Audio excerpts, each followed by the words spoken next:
A year ago, a handful of sim racers set out on a mission to conquer Richmond Raceway in honor of a beloved late grandfather, Carrol Carden.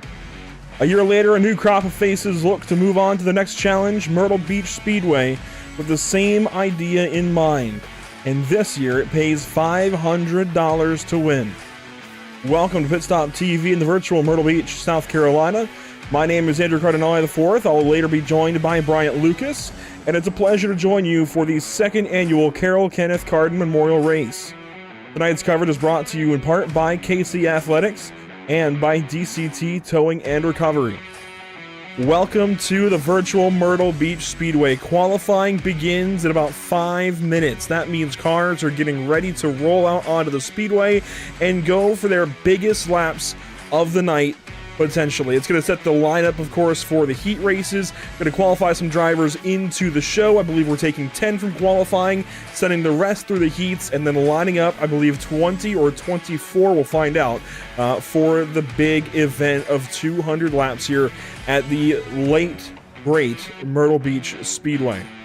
Of course, Myrtle Beach Speedway no longer in existence in its great form. It's technically there. The site of the track is anyways, but the track is no more. And it lives on here in iRacing.com, and we could not be more glad, more appreciative of iRacing to have immortalized this great racetrack in its operational form forever. This is such a fantastic place to go race. It's got so much character. It's a lot like Hickory Motor Speedway, where it's just got so much character that it's just so different from anything else. Checks in a little over a half a mile, 0.53 miles, a little under 1 kilometer. But it was opened in 1958, closed in 2020, and I was so lucky to have been there at that final race at Myrtle Beach Speedway.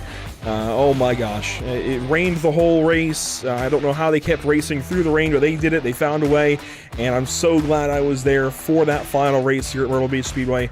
That was the last one that anybody's ever going to see. Now, cars are rolling to stage up and get ready to go, and I believe we might be sending our first car around. So let's go ahead. Thought we were going to have a little more time, but I believe our first car is rolling. So we will jump into the iRacing.com sim and grab Christopher James, who's the first to hit the racetrack. We'll turn the music down and turn the engines up, ready to qualify for the second annual Carrol Kenneth Carden Memorial Race. There's a little bit of dust there on the bottom of the racetrack. Christopher James, the first one to go through it.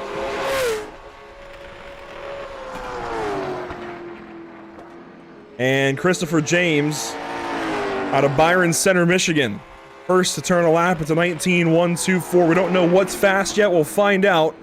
Kyle Terzak paced the practice session.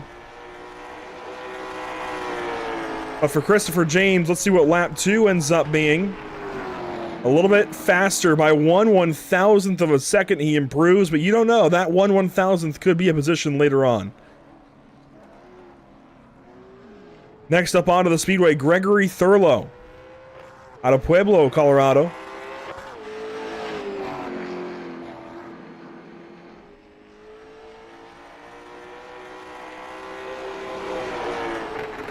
The RaceEPI.com Cyclone Express Car Wash, number 38 car on the racetrack. Let's take our first onboard of the night with Gregory.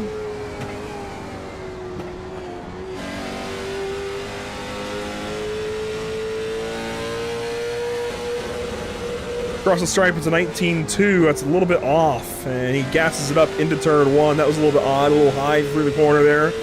19.212 on lap number 1. Lap number 2 will be the lap where he looks to improve. And to the stripe for Thurlow, it's going to be slower. So no dice for car 38. He will actually slow down on his second lap here. Next car onto the speedway, we are looking for...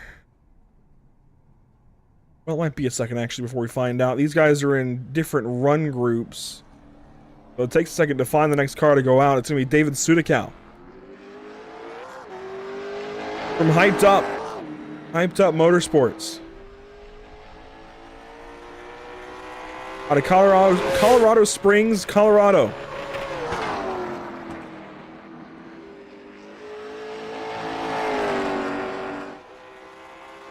A driver who we saw in the Sunshine Derby just about a month ago here on iRacing. Looking to go for a big-time qualifying run here. It's going to be a 19.241 so far. Actually, it's a 2.55. So far, that is actually the bottom of the barrel. So Sudikow wants to pick up here on lap number 2 big time.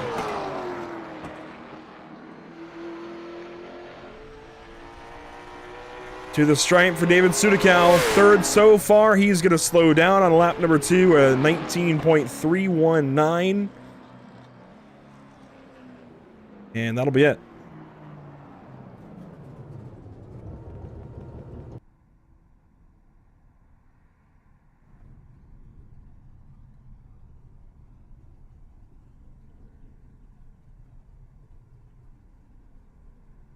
For the driver qualifying order, I found it. So Sudikow just went Wesley Lynch in the 33, should be next up onto the racetrack. And sure enough, there is the number 33 of Wesley Lynch out of Vail, North Carolina.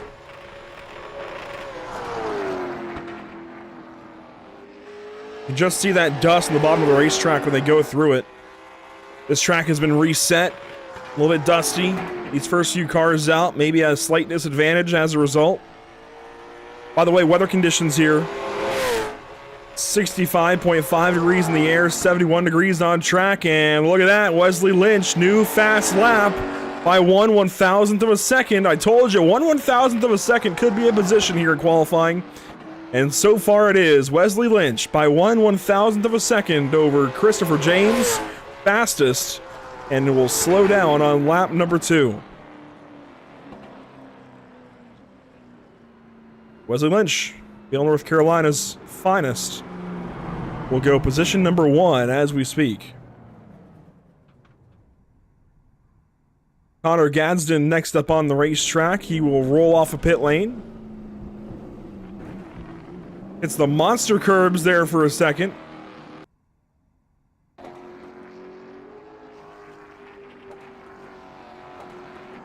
Out of Banff, Alberta.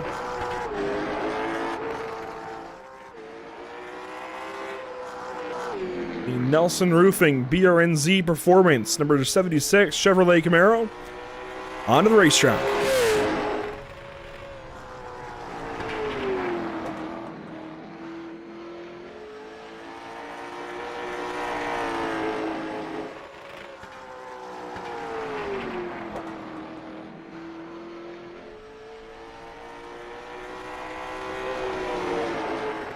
And for Gadsden, first lap out, it's a 19.4. That is slowest so far.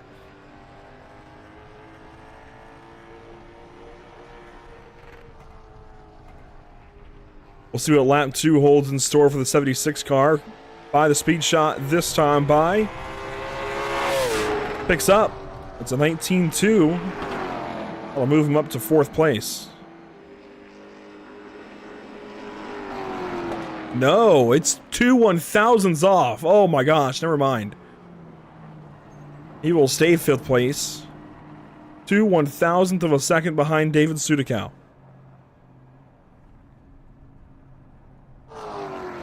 Chase Pierce next up on the racetrack, locking up the left front tire there, trying to build some heat. The Top Hat Comics Ford Mustang out of Lexington, North Carolina.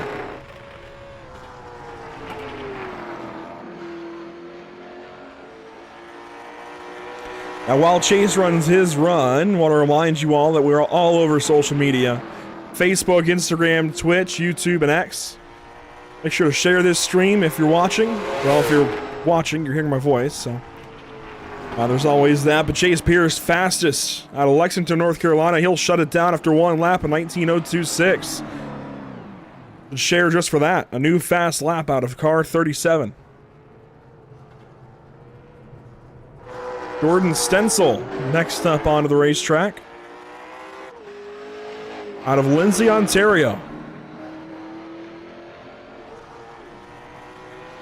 Looking for a big lap. Got that extra oomph through turns 3 and 4 to try and get a better run at the line.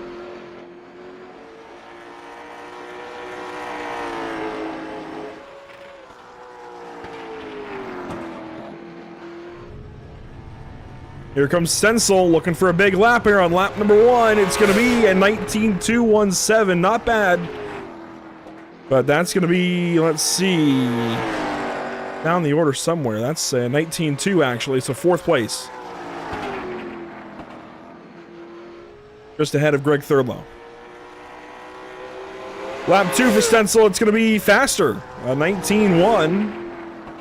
A 19.1. No, he must have grabbed the wall somewhere.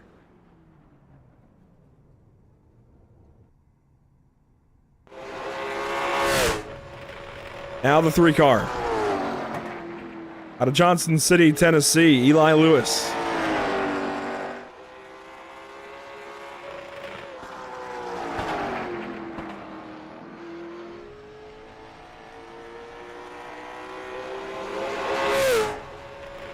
Nice simple paint scheme here on this 3 car. Really love what you see going on this number 3 Ford Mustang. Lap 1, a 19.085. That's good for 2nd, and he will shut it down.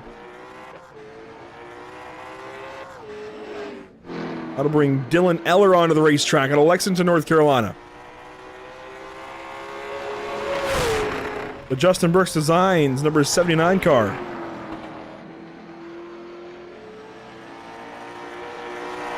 Upcoming drivers will be Connor Haddock.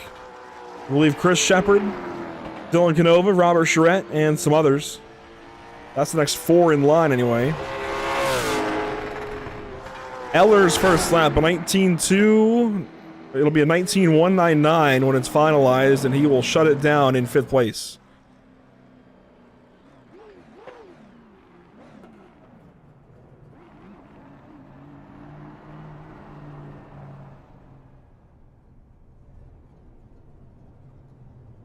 It should be Connor Haddock next on the racetrack, but it doesn't look like he's in the car yet. Out of Campton, New Hampshire. So we await the 75 car. He may miss his call for qualifying if he doesn't show up and get on the racetrack. That's at least who's listed next.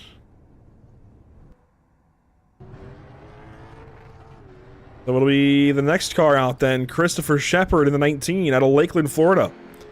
Another hyped up machine. Teammate David Sudakow is 8th so far with 10 cars qualified.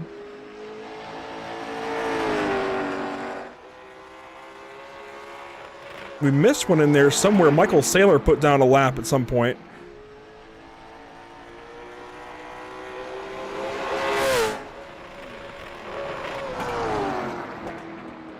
There's Shepard's second quick, a 19.037.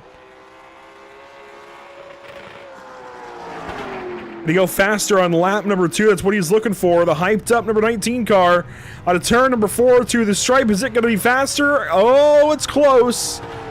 But it looks like he's going to slow down on lap number 2. Shepard will stay second quick. And Michael Saylor's in the pit lane already out of Somerset, Pennsylvania, but he has run 11th quick so far. After Shepard should be the 70 of Canova. I don't see Canova here, so then the 64, I believe, of Robert Charette would be next up. But I don't see Charette on the racetrack yet.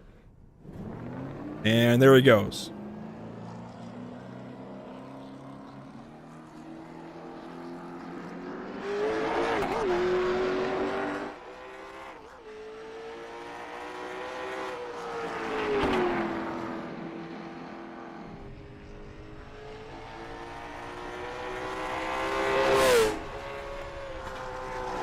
So Robert Charette, the 12th car to hit the racetrack.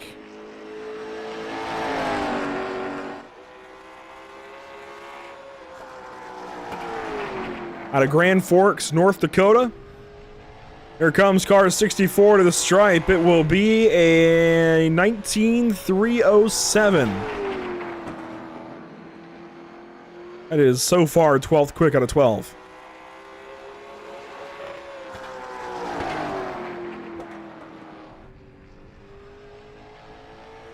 Looking to improve on lap number 2, a little bit low out of turn 4. That's not the greatest sign. Didn't carry much speed there, and it will slow down on lap 2 for Charette, so he will stay 13th quick, or 12th quick rather. As we look to roll Caden Bailey onto the racetrack potentially. Bailey will actually shut it down right there and wait his turn, so somebody else is heading to the racetrack. I believe that's going to be the other number 3 car.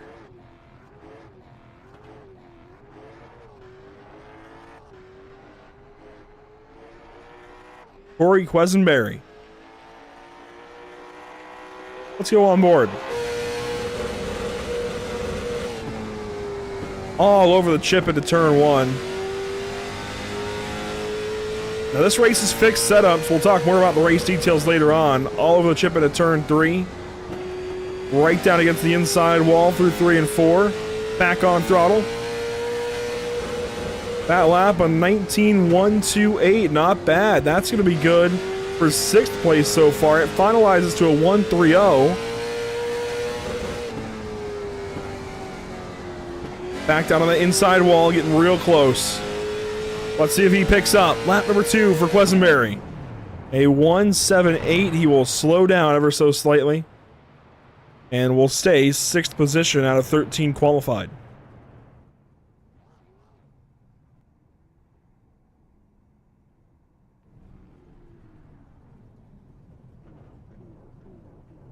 Next up after Quesenberry, we would have had Jay Nelson in there somewhere. Now I believe it'll be Steven Seams.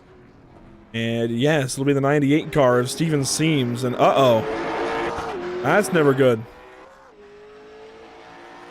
You saw him on the curves there. That could be engine damage to the underneath of that 98 car. Here we go. Seams onto the racetrack out of West Paris, Maine.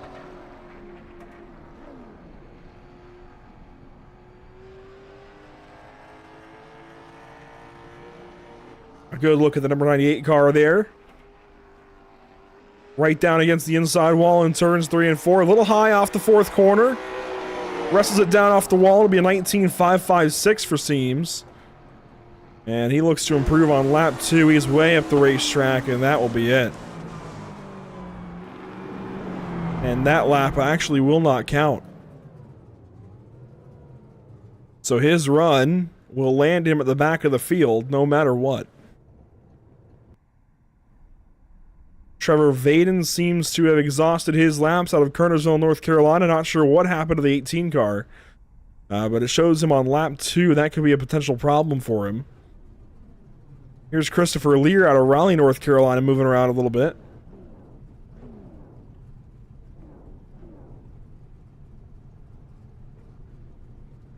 Next car out.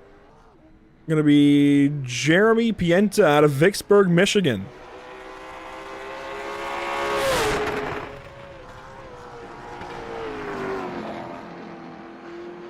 Visually, the number 3, he'll be scored as car 77. He's got a Dale Earnhardt throwback on that number 3 car, though.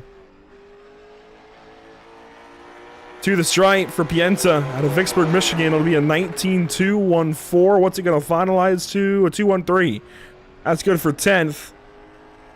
Tying with Gregory Thurlow. And that was that 1/1000th of a second for Thurlow that I was talking about earlier.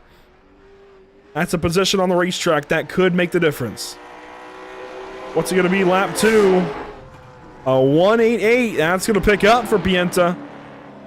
That's good for 7th quick and bumps Thurlow down to 10th.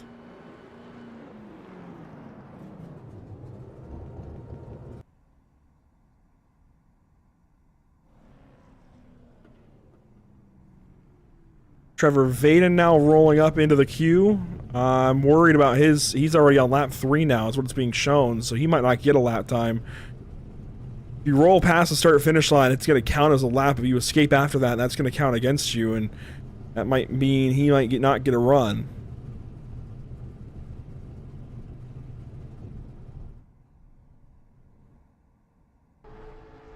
Next up onto the racetrack is going to be Joshua Osborne in the Mission Tortilla, number 07 out of Paintsville, Kentucky.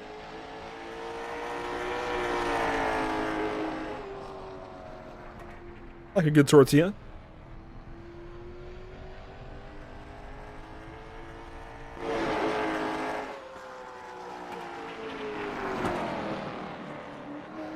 Osborne, lap 1. Let's see what it's going to be. He will go slowest so far, 19.747. And it's not going to count. He's into extra laps as well. So I think these guys might have been moving up and rolling past the start-finish line, and that's going to count against you.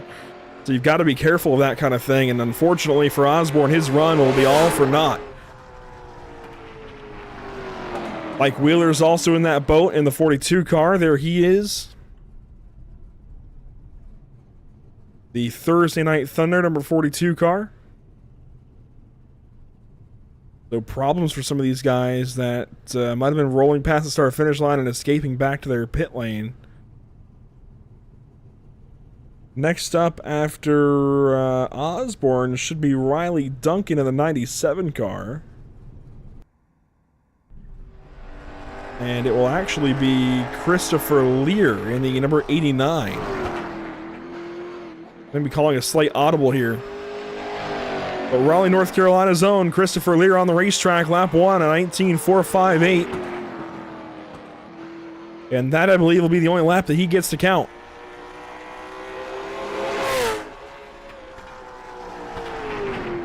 That lap was slower anyway, so it'll be a 19.458. That is 15th out of 15, unfortunately, for the Raleigh, North Carolina driver.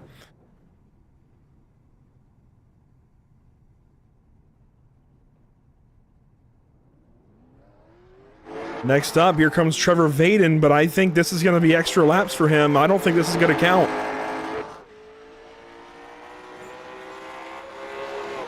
Out of Kernersville, North Carolina.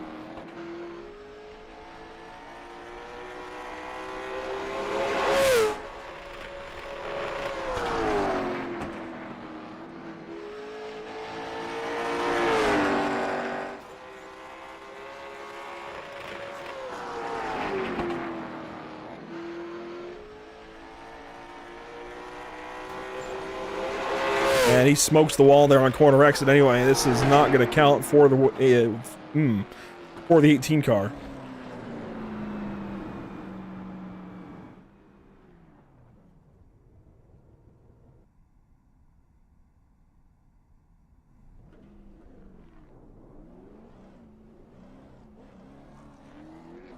Next up onto the racetrack, Riley Duncan out of St. John, New Brunswick.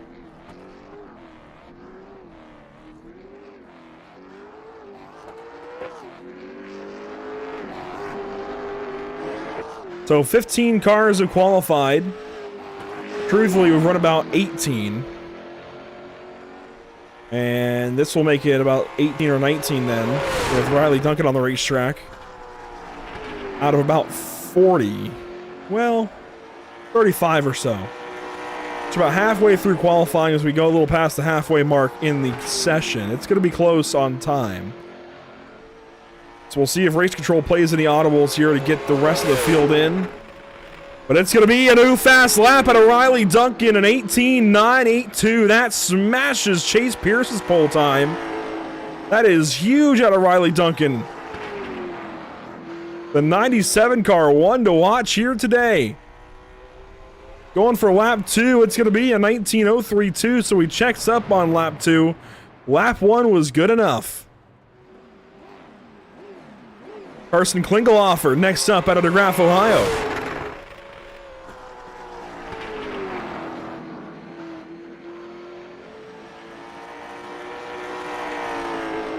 The Nelson Roofing BRNZ Performance Chevrolet Camaro with the number 21 on the side of the car, lap 1 in 19.220. Oh, a 202 when it finalizes. That's actually good enough to bump him up to 12th.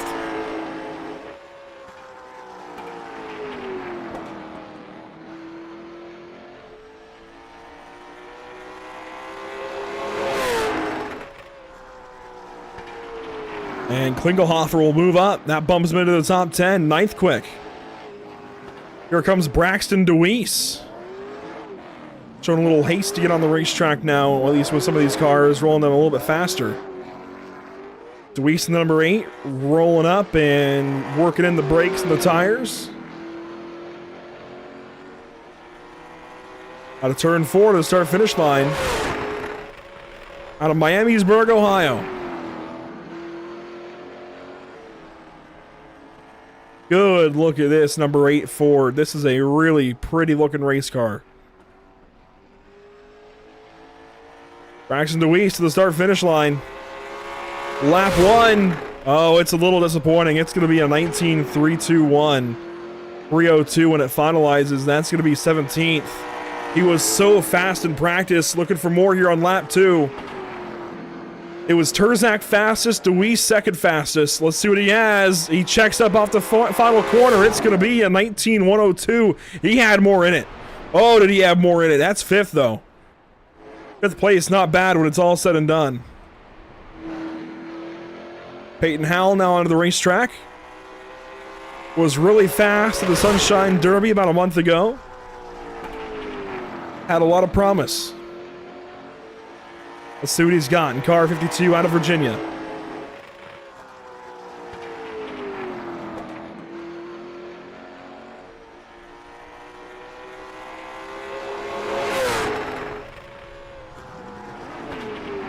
Want to confirm the top 10 will move straight into the race, and guess what? Peyton Howell's in it. He's second quick.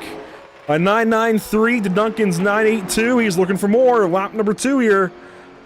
And to the stripe for the Icon Apparel Company 52 car. Down the racetrack he goes. It's not going to be good enough for pole. Second quick for Peyton Howell. That's going to bring Kyle Terzak, also out of Virginia, onto the racetrack. Warming up the tires, taking an extra second before he goes and runs. This driver was fastest in practice. This could be a prime opportunity to knock Duncan off pole position.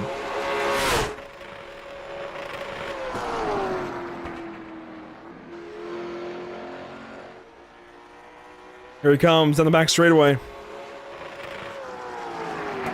He's going to run a little high here. He's banking on lap 2 being the lap of record. Gets a run at the start-finish line here.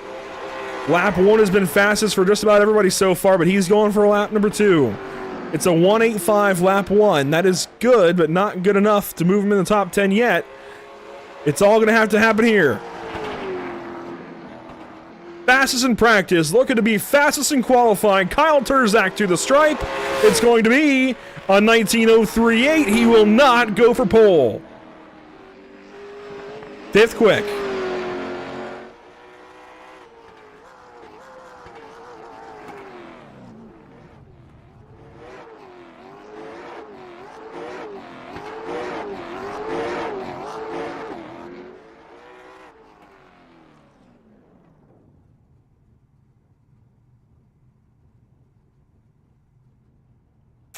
Slight holdup here. Blaine Harrison was heading to the racetrack, and it looks like we've got 2 cars at once. So Ethan Wolf will now go fastest. How about that? Out of Crete, Illinois. Didn't even see the first lap. It was that fast. Ethan Wolf right to the top of the board. And lap 2, is it any faster than a 9.68? The answer is no. It's an 0.10. So there's run groups here in a heat session like this, and sometimes that can happen where a car just kind of sneaks on through. That's what happened there. Levi Cox now heading to the racetrack. Out of Bristol, Virginia, the 54 car. Meanwhile, Blaine Harrison will go 7th, so he's in the top 10. So we're getting cars in different run groups running at the same time. That's what they're doing, I think, to make this efficient. Levi Cox out of Bristol, Virginia in the 54 car. Let's see what he's got.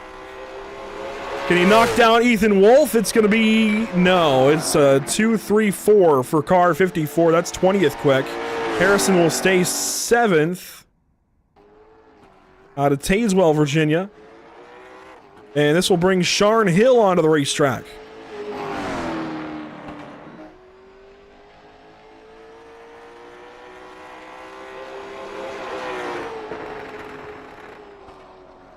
Carson Klingelhofer sits in the pit lane there. He's on the racetrack, sort of, in the car anyways. Here's Sharn Hill out of Richmond, Virginia. 27 cars now qualified. Ryan Cruz just went out, and he went slowest so far. But Sharn Hill, he's got some speed. It's a 19.2. That's going to be 18th quick. Not good enough for the top 10 just yet. And that'll be it for his lap times. He's going to go for a third lap here, but it's going to be lap number 3. It will not count.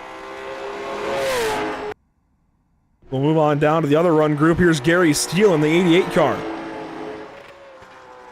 Bass Pro Shops, Chevrolet Camaro. Out of Jasper, Florida. To the stripe, what's it going to be for Gary Steele? A 19.17, that's good for 15th. It's going to be a decent starting spot for the heats, but it's not going to be the top 10 to move straight on into the show.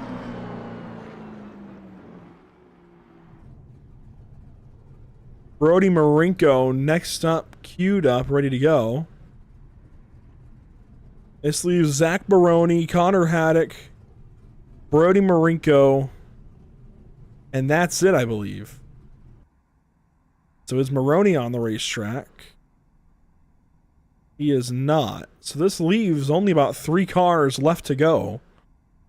Maroney out of Midland, Texas doesn't seem to be in the car.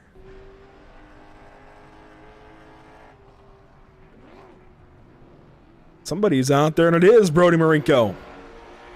Out of Holly Springs, North Carolina.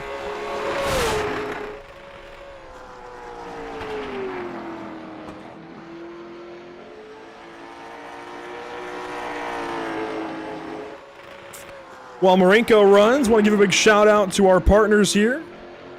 Let's see, did I get them? Oh, I might not have got them loaded, actually. Just thought about that, so we're going to edit that. Never mind. Well, I can do so anyways. DCT Towing, KC Athletics.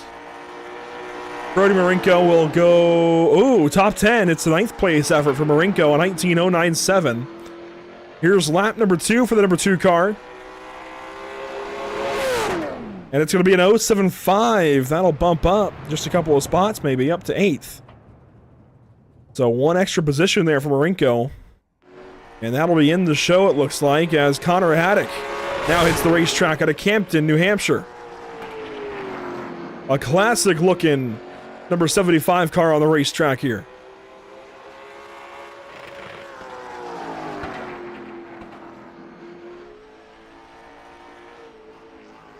Oh, and he smokes the wall off of turn 4. He got it good.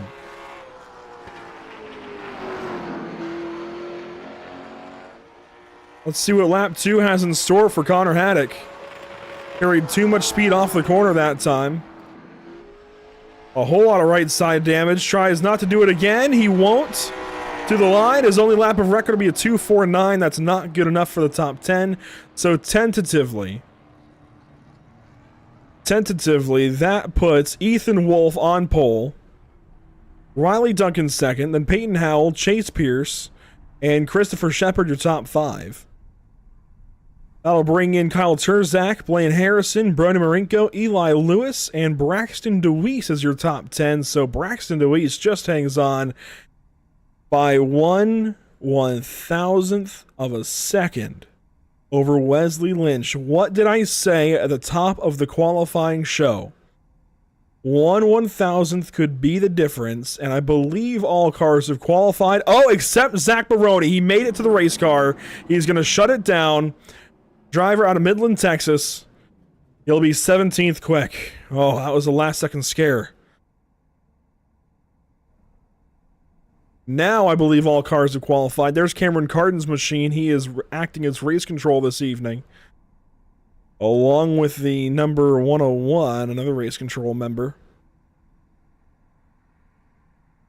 So I believe that is going to be it, because Vaden and Wheeler and Seams and Osborne have all exhausted laps in qualifying.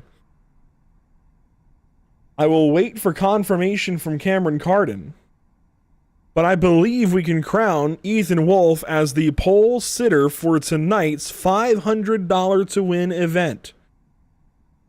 And here we go. Ethan Wolf is ready to talk to us after a stellar qualifying run in the 112. So fast we missed lap 1 as we were trying to find you in the run group there, Ethan. Fastest in qualifying for the Carrol Kenneth Carden Memorial Race. How does that feel?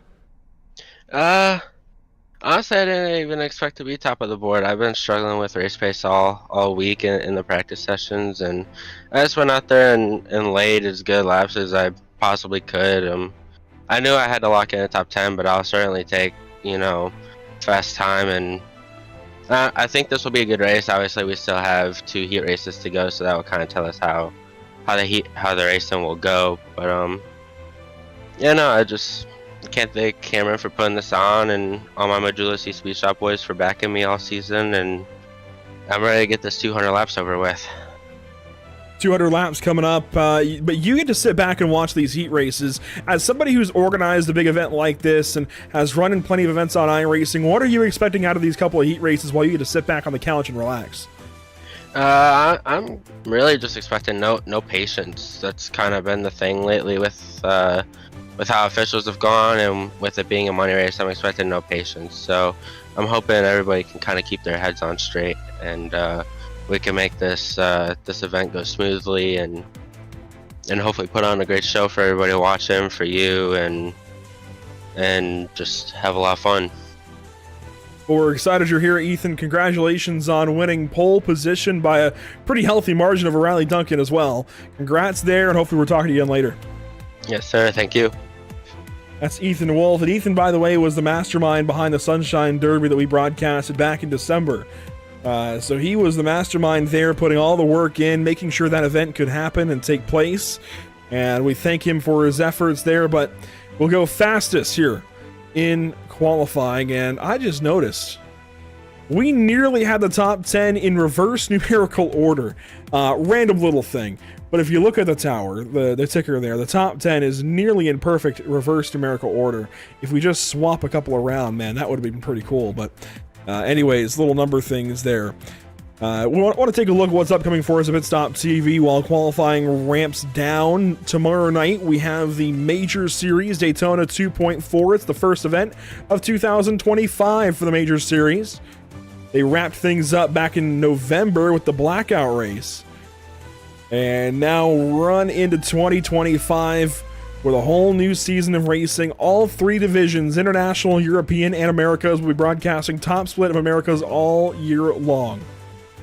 Then Tuesday, it's the BRB Butt Kicker Cup Series from Nashville Superspeedway on January 14th. And Wednesday, January 15th, it'll be the SimRap Market Series with their postponed race at Darlington Raceway. It was slated to happen last week. Real weather effects pushed it back a week, but we're ready to go racing from Darlington on January 15th. Should be a whole lot of fun. That'll do it for qualifying here in the Carrol Kenneth Carden Memorial Race. Got to say it slowly or I go a little too fast. Want to give a shout out to all the partners behind this. Of course, KC Athletics and DCT Towing and Recovery, each doing so much. They are the title partners of this evening's Carrol Kenneth Carden Memorial Race. There you see KC Athletics on the board, along with DCT Towing and Recovery. Also want to give a shout out to Sparta Sports Factory Team, Modern Day Roofing, Hardy Designs, and LM Racing, sponsoring race teams. That will do it for the qualifying portion of tonight's race.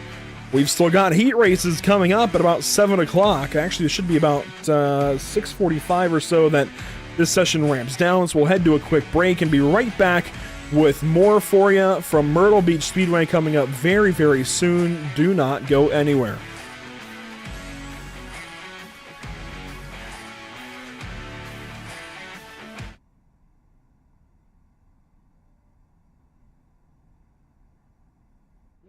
Justin Avoa going to make his move. Is he going to be 200 to win? 50 for second. What does he do down here in turn number 3? Seems is going to win at Richmond.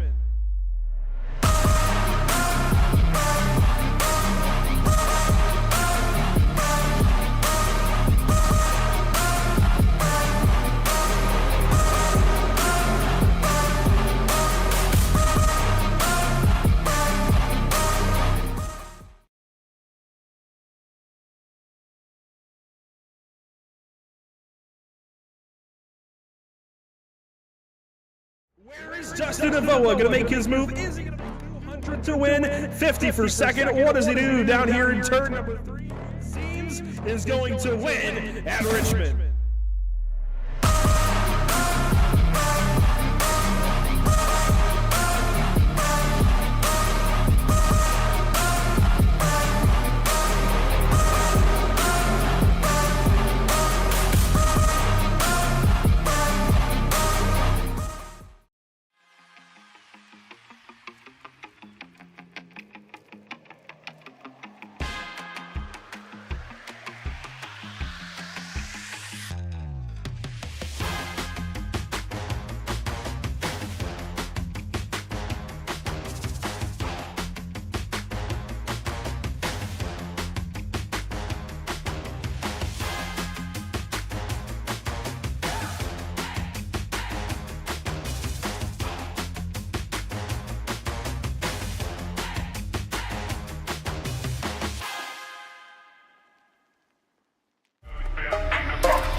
Going to make his move. Is he going to make 200 to win? 50 for second. What does he do down here in turn number 3? Seems is going to win at Richmond.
Welcome back to the virtual Myrtle Beach Speedway. Cars are rolling out onto the speedway, ready to go racing in heat number 1. Let's take a look at your starting grid as cars get ready to go. On pole, Wesley Lynch in car 33, Corey Quesenberry there from the second spot. Starting third, it's Caden Bailey. From fourth, it's Zach Maroney. Starting fifth and sixth, how about Jeremy Pienta alongside Sharon Hill. Seventh and eighth will be Alan Martin and Connor Haddock. And ninth and 10th to complete your top 10 will be Connor Gadsden and Robert Charette. Your final 3 cars on the grid: Christopher Lear in the 89, Trevor Vaden in the 18, and Steven Seams in the number 98 car. All of these drivers going for, I believe, 5 transfer spots. We'll find out. It's going to be a very fun first heat on the racetrack. Cars are going to be wrapping around the restart zone here momentarily, ready to go for 20 laps. We'll go over the race details here soon. Green flag in the air. We're racing for Myrtle Beach.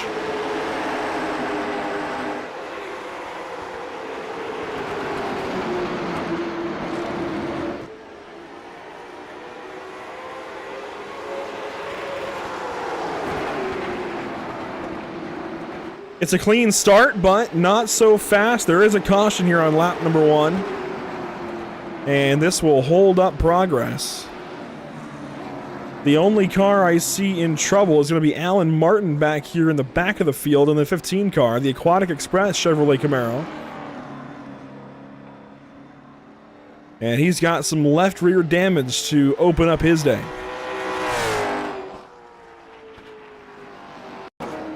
We'll take the first replay of the night. It was an incident-free qualifying session, but for racing, not so fast. A little bit of contact there with the 75 car.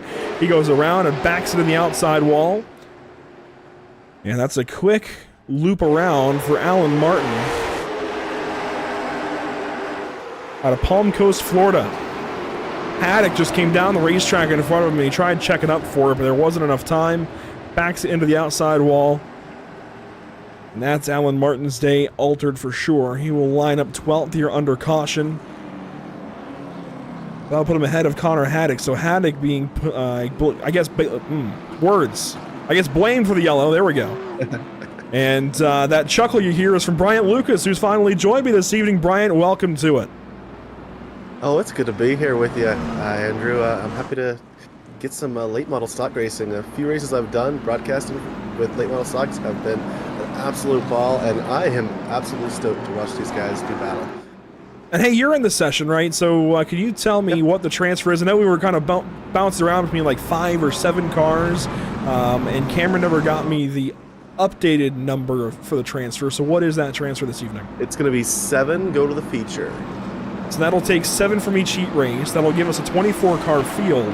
7th place right now is Robert Charette back here in the 64 car. We'll zoom in on him. There he is out of North Dakota, Grand Forks, North Dakota.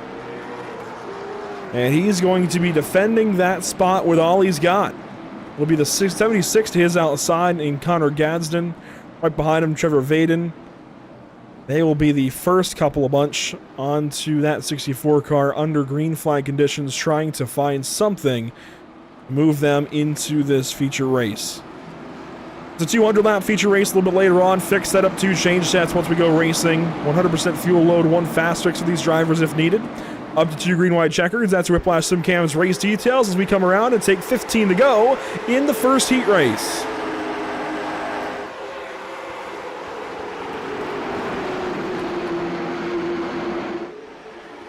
Down the backstretch for the first time since the restart anyways, 6th time this race. Side by side for second, Corey Quesenberry on the inside of Caden Bailey. Lap complete.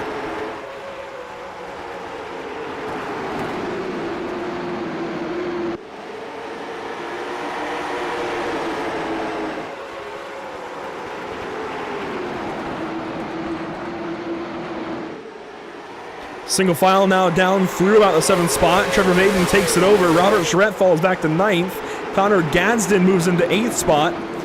Vaden moving forward, looking for more. And that's going to put the 05 of Sharon Hill in the outside wall.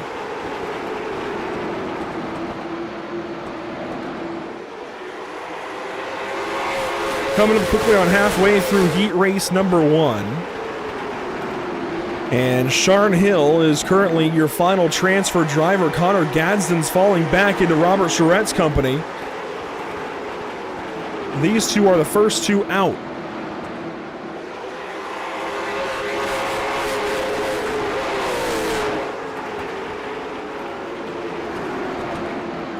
Oh, one car sideways. Jeremy Piento around. And that will prompt a yellow. No, it will not. Single car spin. No yellow. There it is. There's the caution. Race control a little bit late to the party there, but that's okay.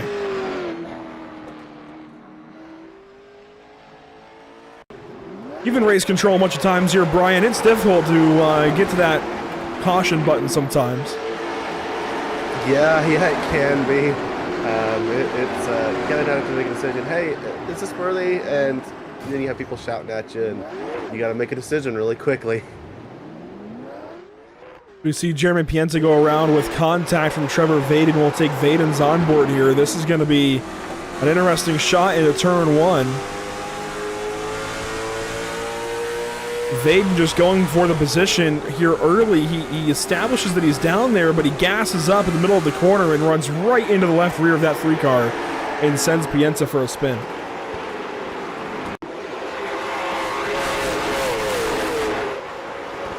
Get another look at it here. Right there. They just tighten up, and you know, Bryant, there might have even been a little bit of netcode. Maybe just a tad.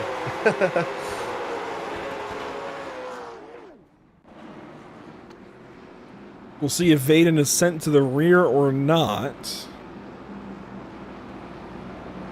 So far not, and that's going to be interesting to note.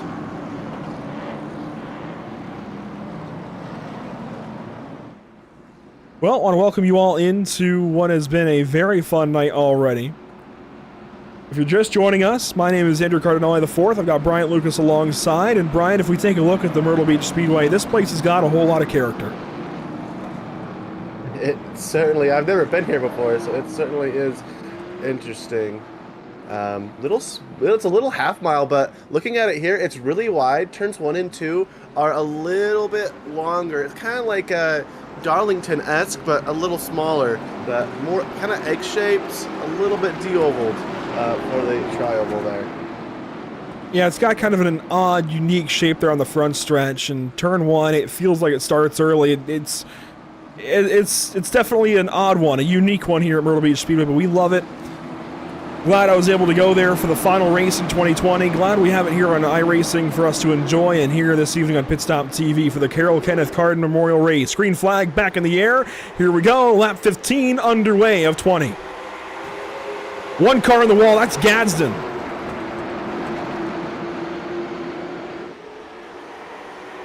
There's one around. That's the 15 of Alan Martin, hard into the wall in the Aquatic Express car. And a caution will come back out. That's the second caution for Martin. And he will tow, and that'll be it. This prompts our third yellow in the first heat race. Problems back here for car 15. Does he get help? Pienta right behind. Absolutely helps the 15 car go for a slide. Trevor Vaden gets a big piece of it. Definitely a little bit of help there, but that's as I've learned in the few races I've done with these late models, it's part of the game. You see the replay from the onboard perspective of Alan Martin. We'll get it now from Jeremy Pienta's perspective. Learn it Motorsports. Oh. Big hits. And this will halt heat number 1 for just a moment. Wesley Lynch still the race leader. He looks pretty safe inside the transfer. Of course, the top 7 transferring in gives him plenty of space back there, but this is going to take us nearly to green-white checkered territory in just the first heat race of the night. Yeah, it will definitely take us to green-white checkers. This one might go, yeah, lights are off on the pace car, so we're going to go green. This will not count as a green-white checkers attempt. The next one will, if there is another caution here. Pace car lights back on, it looks like. Still flashing on our end anyways, and that will change things up. The pace truck will stay on the racetrack. Question is, will we get a green-white checkered here in the heat race, or does it just count down onto lap 19 of 20 and end this race potentially under caution? We'll find out here. Pace truck lights will be shut off, and the race will not be extended, so we'll get a one-lap shootout here. Yeah, that looks like what Peyton Howell asked for. He's like, let's make it a one-lap shootout, and that's what it's going to be here.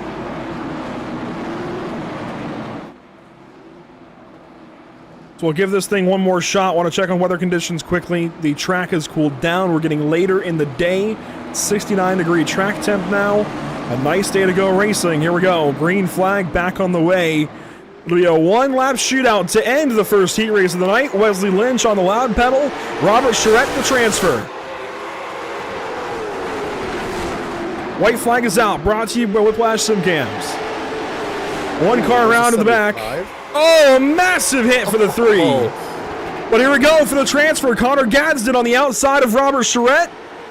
They are both in, actually. Trevor Vaden is the first car out. Wesley Lynch will win the heat race. Unbelievable show at the end of Heat 1. Steven Seams comes up and gives some contact to Charette. It's Lynch, Bailey, Quesenberry, Hill, Maroney, Gadsden, and Charette advancing into the feature.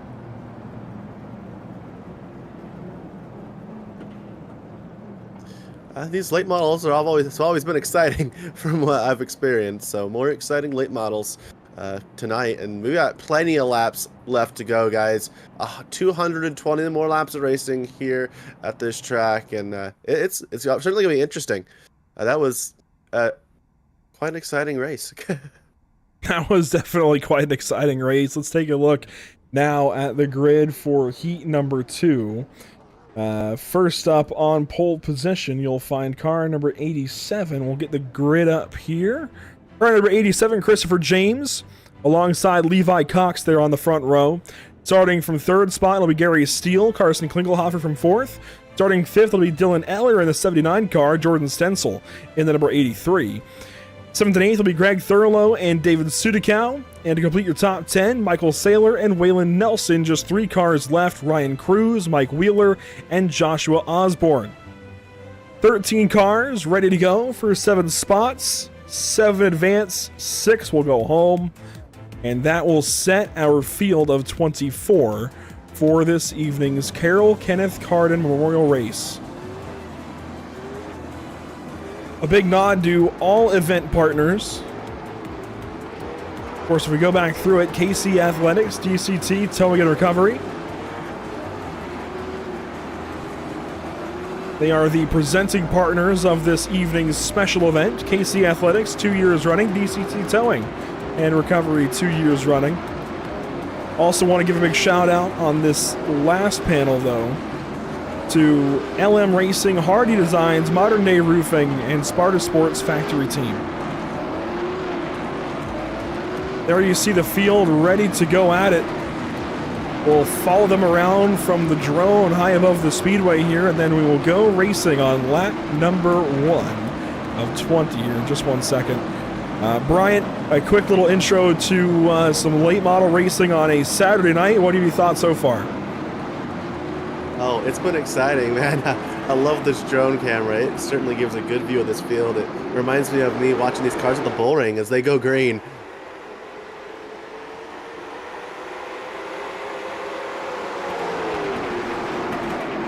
Up the racetrack goes Christopher James. All the way up does he go, and he will lose the race lead to Levi Cox into turn number 3.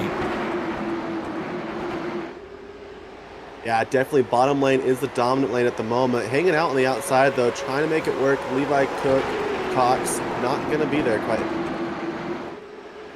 Cox will get the race lead, and he's going to bring Carson Klingelhofer in that 21 car. Falling back now is the 88 of Gary Steele. He pounded the inside wall there into turn 3. He will fall back now. And in the final transfer for the time being, Gregory Thurlow. He's got the number 38 and 2 38 cars. Thurlow in the 38, Saylor in the 38, Sailor dives down to the inside, tags Thurlow, and Thurlow's going to go for a spin. No caution yet. But I suspect we're going to get one. No yellow. Greg Thurlow's going to go all the way to the back here. David Sudikow is in the pit lane. And we keep racing.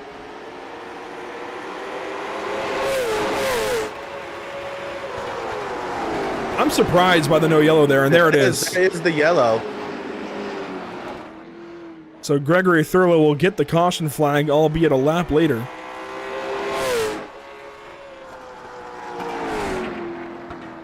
And that's the right call, I think, for sure. Just a lap late.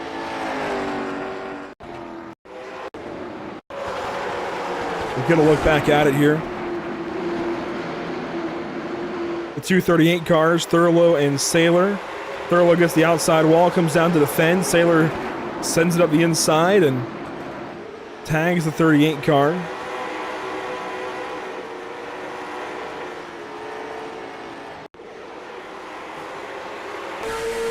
But on board here.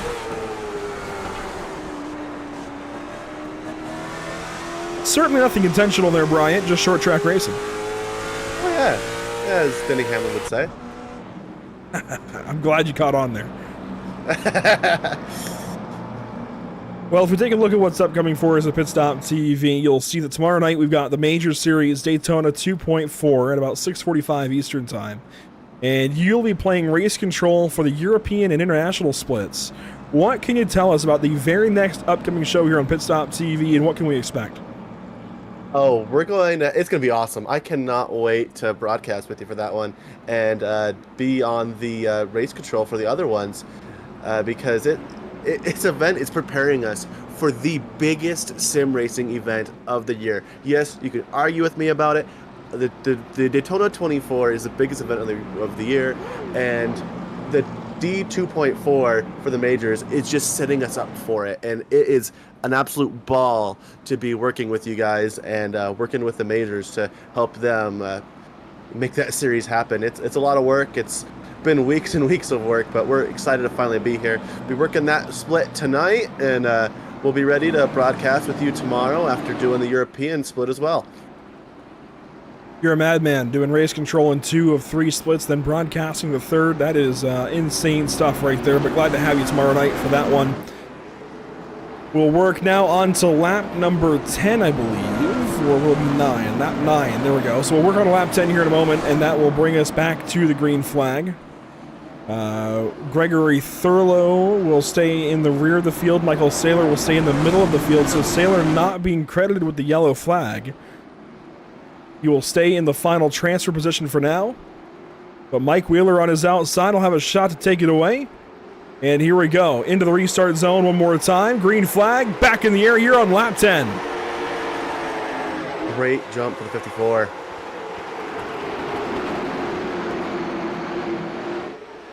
Side by side, Klingelhofer and James for 2nd and 3rd spot.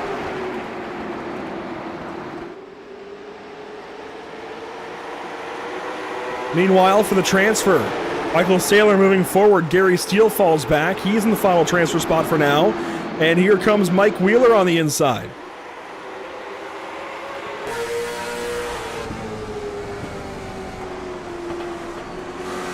Wheeler moving up into 7th, gets that nose ahead, but here comes the 88 of Steele back on the outside, trying to use that outside lane. You can make it work here for you, but you've got to be absolutely perfect with it. And if you aren't, that's what happens. You get passed up in a hurry. Yeah, he's going to defend the guy behind him to try to get at least to that transfer position and be in the position to take it away. Gary Steele trying to make it happen. And he dives back under the inside of Mike Wheeler. Wheeler way at the racetrack there in 1 and 2. Steele takes that spot back away. Here comes the 07 of Joshua Osborne.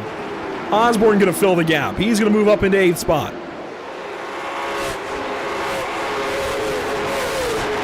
Thurlow watches on from 9th. I'm sorry. All good. The 8th position is very important. You can see they're going to be fighting for it hard, as that's the position to be like a move to get to the transfer, and that's important as well because these last laps, they get intense. We see somebody dive into pit road. That was Thurlow diving the pit lane from 10th. I'll correct myself there. 8th and 9th continue to be Osborne and Wheeler. But Christopher James keeps falling back. He's down to the 6th spot. He started this race from pole position, has fallen all the way back to 6th, and is in trouble here. He could be on his way out of the feature race if he's not too careful.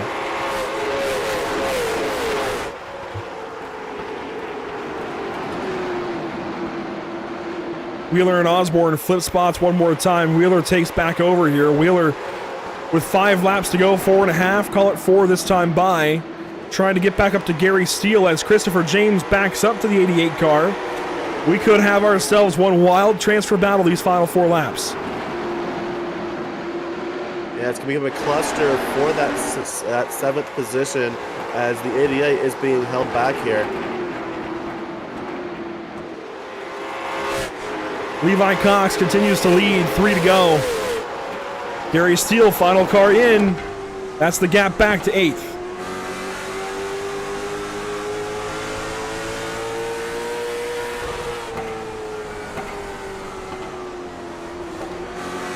Here comes Wheeler, 2 to go. We're bump and run territory right here to make the show to race for $500. This is bump and run territory. He's going to start with a nudge in this lap, and next lap it's going to be full on. I'm sending you. There's the little bump right there. A little bit of looseness for the 88. He tries to send it up the inside, and he just almost hooks him around. And white flag. There goes the crash. The 07 flips on over, and Gary Steele is out of it. Joshua Osborne is out of it. White flag brought to you by Whiplash Simcams. It'll be Levi Cox around to the checkered flag for heat number 2. The rest of the field comes on through. Klingelhofer, Eller, Stencil, Saylor, James, and Wheeler will make it back around and take the checkered flag. That's not going to be popular, I don't think. No, it's not. But props to the 42 of Mike Wheeler being in the right place at the right time, I guess. You see the frustration from the 88 of Gary Steele. He's not happy with it, as he shouldn't be. I'll be honest. I'll give a little bit of an opinion. He shouldn't be happy with that. He's out of the race now. He had a chance. He was in, and he got moved with 1 lap to go. We'll move on to a warm-up session now before we go racing. And one more time, you are watching the 2nd annual Carrol Kenneth Carden Memorial Race, brought to you by KC Athletics and DCT Towing Recovery.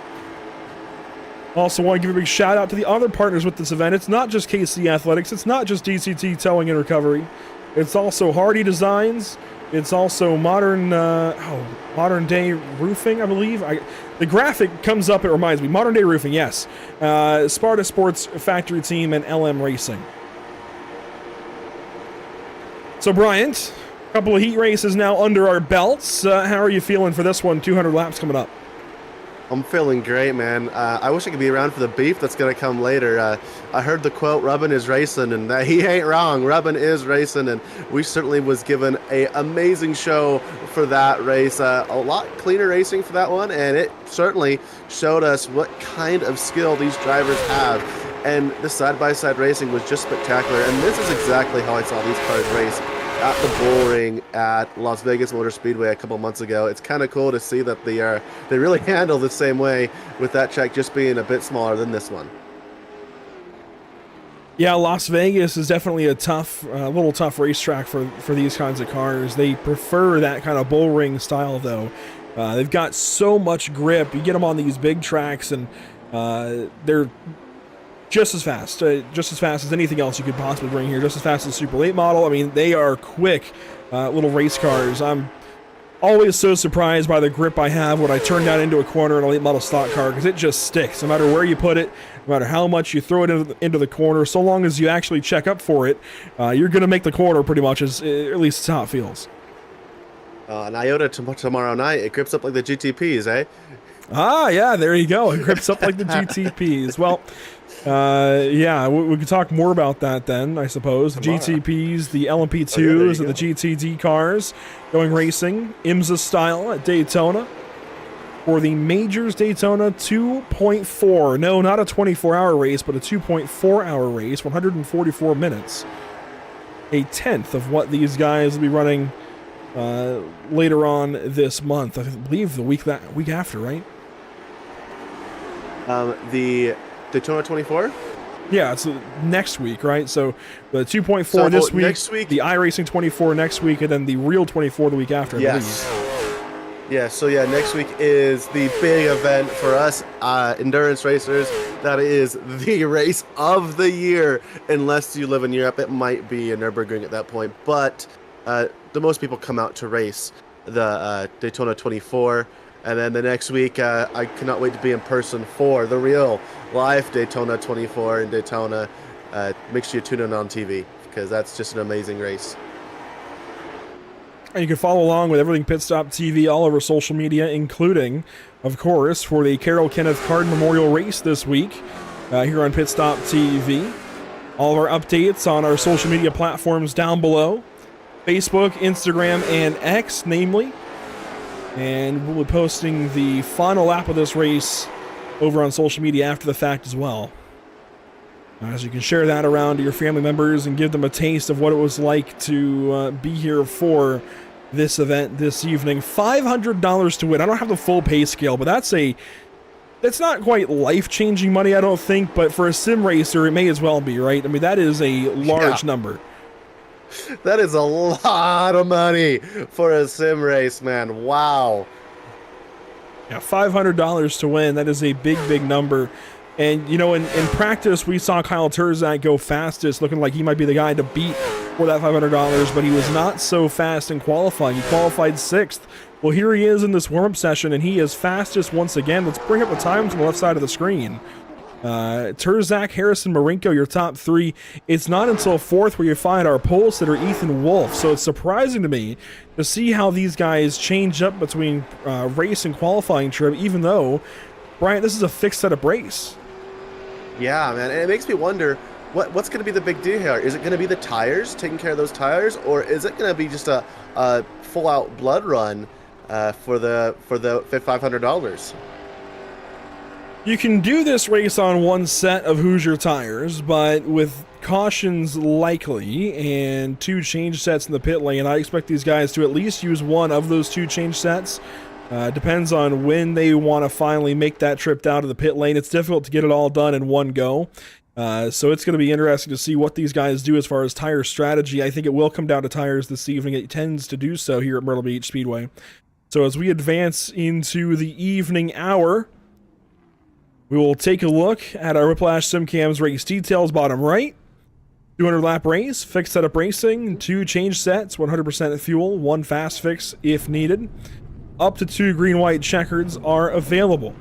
With that in mind, we can take a look at our full 24-car grid. On pole, I mentioned the 112 of Ethan Wolf. We talked to him after qualifying.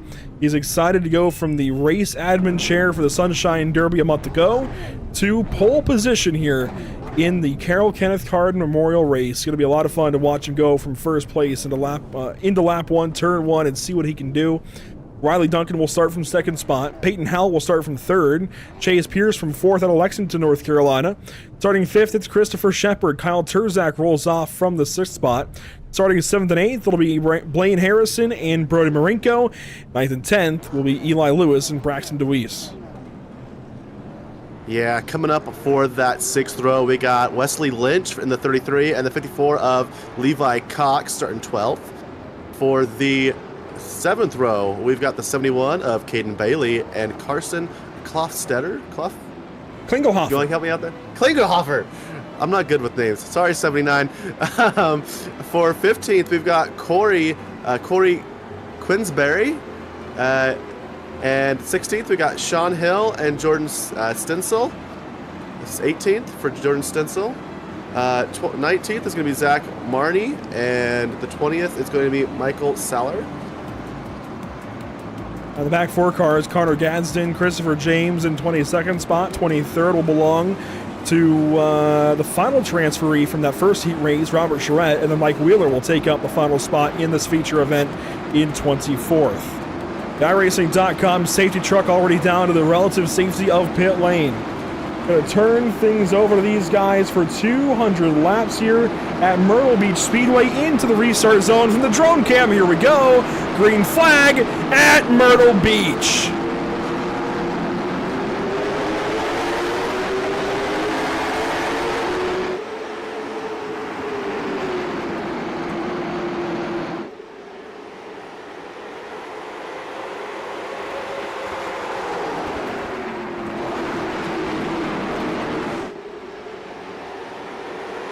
First lap complete, and it's going to be Riley Duncan on the outside who beats Ethan Wolf to the start-finish line to lead lap number 1. That outside line is potent on these restarts, but the inside's going to come back alive.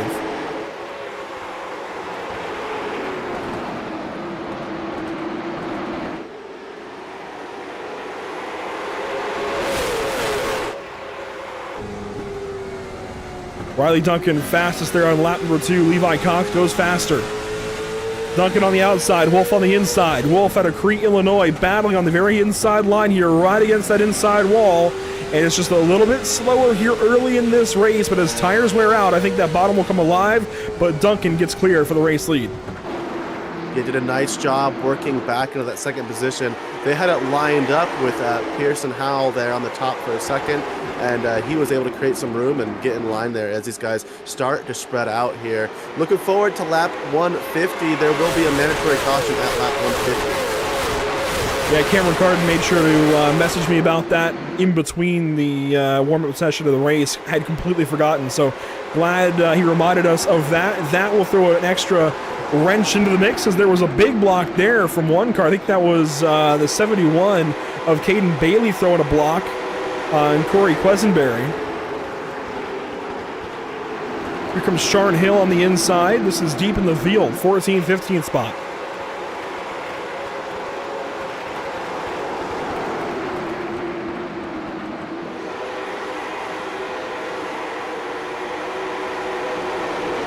Wide right behind these guys. Connor Gadsden a part of that. Gadsden on the inside will move on by and get to the inside of Dylan Eller in the 79 car. Back up front, it's Riley Duncan leading the way. Oh, the 71 just get a good punt to the 05. That's going to be Sean Hill going around to the back, and that will certainly draw a caution. There's Sharn Hill's machine. Was a late entry to this event. I think glad to be a part of it, but not so glad to be the first caution flag. We'll get a look from the onboard of the 71.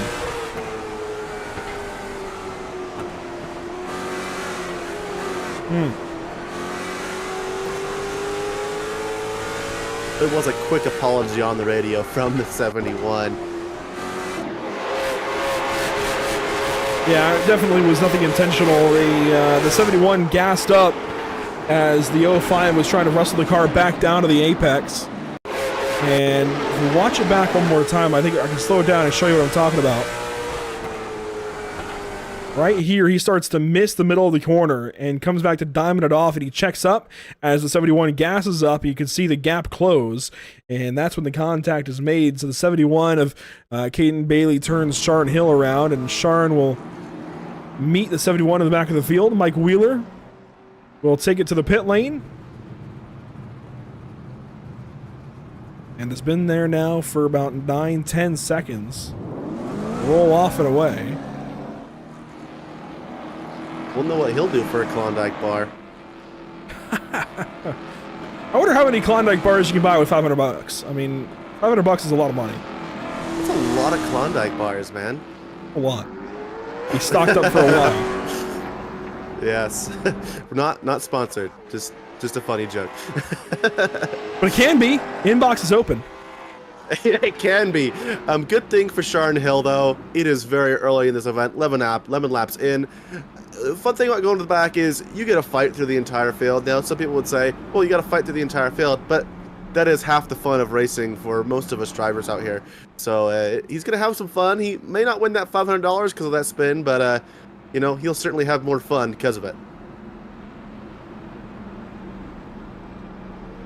We'll take a step back and let these guys regroup and get back after it. Caution laps will count in this 200-lap affair, meaning even when we get these cautions, they don't get halted up completely. They'll still keep counting the laps one by one as they get turned behind the iRacing.com safety car. In this case, the big Chevrolet Silverado. Here we go. Back around to the restart zone we'll go. Riley Duncan, Ethan Wolf, Chase Pierce, Kyle Terzak, your top four. Peyton Howell makes a 5. Green flag, back in the air. Ethan Wolf way up the racetrack.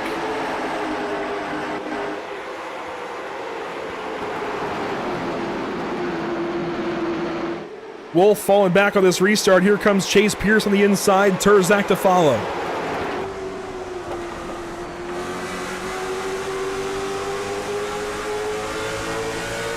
On board with Kyle Turzak, he looks to make it 3 wide, pokes his nose to the inside of Chase Pierce, and wisely thinks better of it. Yeah, that poke's going to give the 112 an ability to possibly slide in here. Not quite enough room there for Ethan.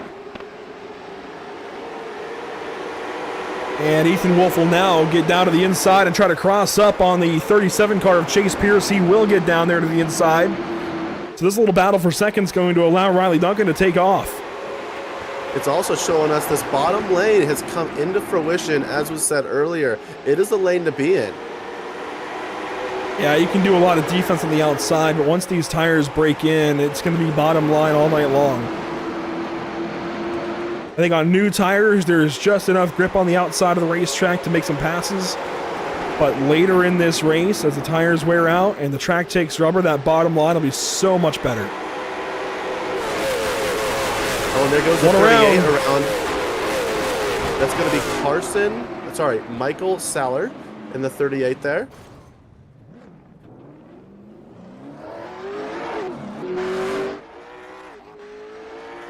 Michael Saylor around. And he's going to get help. We'll get the onboard here looking back from Saylor's car. That's number 3 of Corey Quisenberry. Pretty similar situation to what we saw in the last yellow, where one car was just slow, a little bit slower on corner exit, and the car behind was a little bit faster on corner exit, and they met in the middle. Let's back it up one more time here and see it. From the onboard of the 3 car. Small little checkup. Quisenberry's on the gas. Not much you can do. Yeah, Corey Quisenberry was given the EOL on that one. Understandable enough. I don't think anybody's mad at him for doing it, of course, because that just seems to be the name of the game tonight. Yeah, turn 4 is definitely a difficult one here at Myrtle Beach Speedway. Of course, turn 2 is a little more tame, even though that wall comes up on you quick. Turn 4, you feel like you can get in the gas so early, but then you end up tracking out of that outside wall. We did see one car absolutely nail the outside wall on their run. I believe, I actually forget who it was, but absolutely smoked the outside wall on their qualifying run, and that held them back from tonight's feature event. But it's difficult here. This is a difficult little racetrack. It's oddly shaped, oddly paved. It's got some bumps. It's got some character. It's got character's the kind of the gimme word for a lot of these short tracks, like Hickory Motor Speedway, Myrtle Beach Speedway, North Wilkesboro Speedway, just to name a few. These little short tracks that just don't make a whole lot of sense in the brain. The word we give them is character because they're just so difficult to get around. You aren't kidding. I've been looking at it, and it just reminds me so much of the pull ring. It's just, once you see these cars race in person, you never forget it. You know, we went and saw that race in the fall when NASCAR was there, and it was the best race of the weekend. And these guys are showing why these cars put on such great competition right now. I consider myself very lucky to have been a part of the Cars Tour TV broadcast team for a couple of years there in 2020 and 2021 and 2022. Saw a lot of late model stock racing. Consider myself very lucky to have seen these cars turn many laps around many a racetrack. Here we go. Green flag coming back out. And it's going to be Riley Duncan back to the race lead.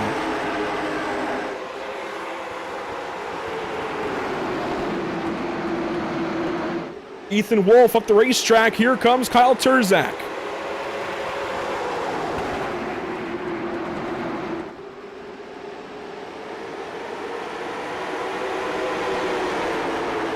Back in October, the Sim Auto Racing Association came here with late model stock cars, and they ran a South Carolina 400 style event. Was the marquee event at Myrtle Beach back in the day. Well, Kyle Turzak ran a special paint scheme and absolutely dominated the opening portions of that race, was en route to victory when his day was upsetted by the great Alex McCullum, one of the best to do it in a late model anywhere on iRacing. We know Turzak has got pace here at Myrtle Beach. We know he can get it done in a late model stock. Question is, can he go from that open setup race where he was so dominant to this fixed setup race and keep that same speed? So far, Bryant, he's up to second with an eighth of the race complete this next time by. But he's yet to bump into the race lead, and it looks like Duncan has got this field covered right now on these restarts. Yeah, and he is pulling away based on lap times as well, and he is keeping on pulling away, and it's up to sail, but it's all take care of these tires as well. You see on these late models, you push too hard, you bump these tires, but with a 4.4K I rating, I don't see Riley Duncan burning them up. So Kyle Turzak is going to have to pull something out of his rear end to make this one happen tonight. He's definitely got some competition from that 92nd. Deep in the top 10, you got Blaine Harrison, Brody Marinko, Braxton DeWeese, and Eli Lewis all fighting. DeWeese up the racetrack out of Ohio. He was a lot of fun to watch in qualifying, had a solid effort. A little bit further back here in the race. He was second in opening practice. And is going to fight down to the inside lane, just gets in front of Dylan Eller. That was impressive. Threading the needle.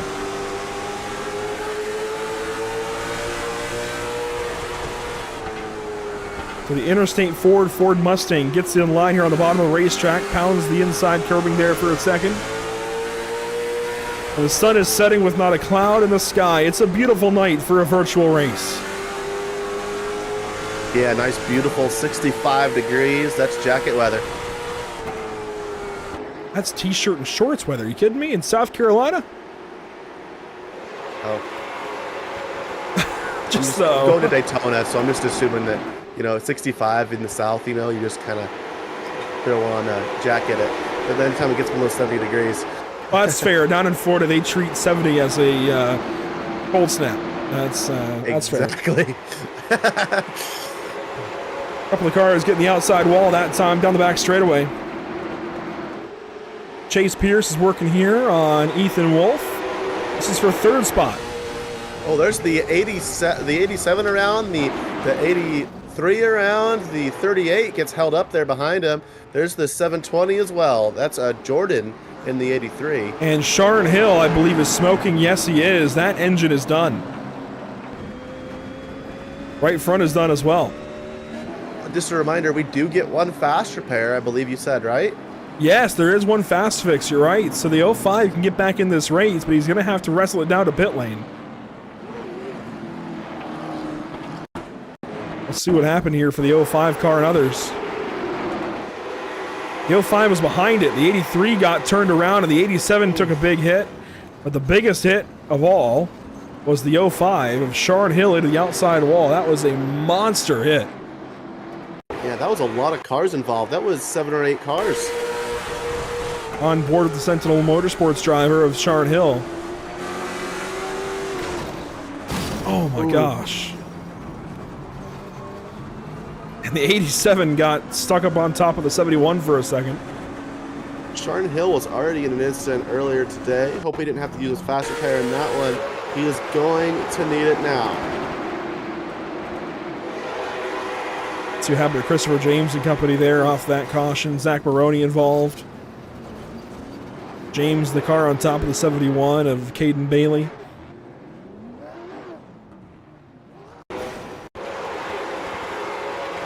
On board is Zach Maroney.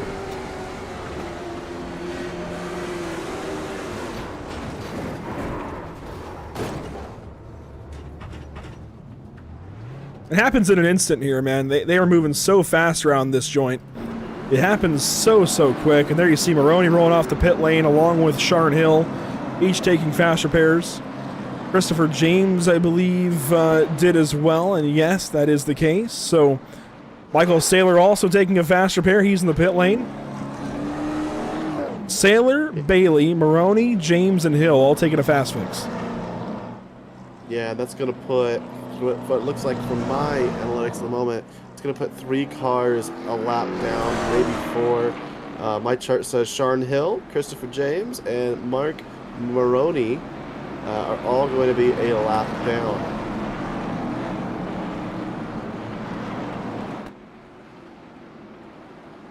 We'll get a restart this time by as night falls here at Myrtle Beach Speedway.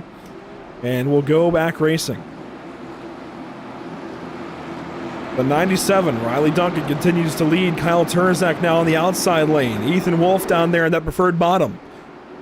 Green flag back in the air. Let's see if Turzak can get to the inside. Survey says yes. Turzak down to the bottom. He will hold his lane. And he will charge up after Riley Duncan. Here comes Levi Cox on the inside. I believe he came in through the heat race. Hang on. He started 12th. Yeah, he had to run a heat race. He's up here. He won heat race number 2, actually. And he is charging to the front. 4th place for Levi Cox. And he was mean feet fast during that race. And you can see it here. He's working his way through as of the moment. So maybe a problem in qualifying for him, but he has clearly got some race pace. Backs it out of that one. That was close with him and Ethan Wolf. Definitely going to mix up these top 3.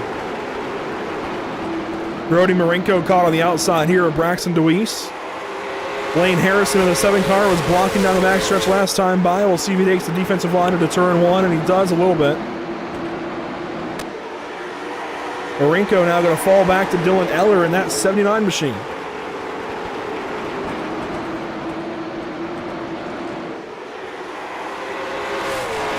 Meanwhile, lap 40 now complete.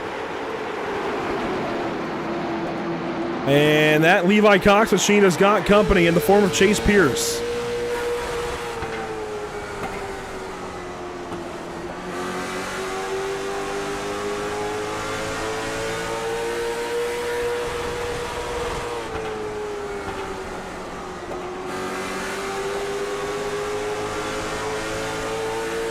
On board of Levi Cox as he runs 4th place so far.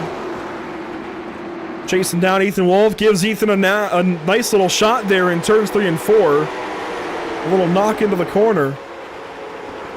But Wolf hangs on to it.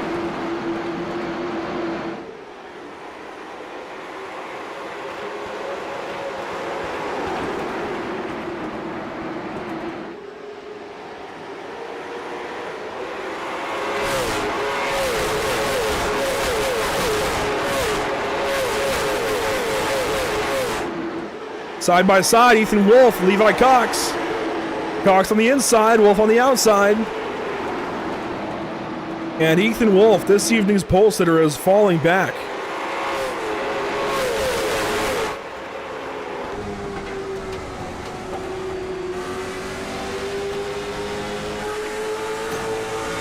It's the outside wall there, and the 112 will look to get back down to the inside. Bryant, that is oh so important. It's a lot like Martinsville Speedway, where you just need to get to the bottom of the racetrack and hold on for dear life. Yeah, these cars seem to love the bottom of the racetrack. Saw the same thing with the bullring. You didn't have the bottom, you didn't have the anything. And that seems to be the case now, as this track temp has actually been coming up from when the sun was up. And we're at the 72 degrees on that track temp. These tires are putting some heat in the track. It's creating a rubber line, and that creating the bottom of the racetrack. Sorry, pardon me. It is making the bottom of the racetrack the preferred line by far. If you don't have it, you don't have anything. You're going to try to fight off on the top, as is that 37 of Chase Price, and he's going to get it there against the 8 of Braxton DeWeese. Yeah, DeWeese not able to move up just yet. He'll fall in behind Chase Pierce. Chase Pierce, a young hot shoe out of Lexington, North Carolina. Zachary Murtis, who usually would share the mic with me for a late model race like this, for the Sarah Super Series or something like that. Good friends with that 37 machine. The driver, anyway, is Chase Pierce. And it's good to see Chase in these races. Good to get to know a lot of these guys more and more as we see them in more of these races. Peyton Howell in that company as well, of guys that we're seeing in more of these races. He ran the Sunshine Derby back in December. He now powers to the inside of the organizer of that Sunshine Derby of Ethan Wolf, and Wolf will fall back into 5th spot.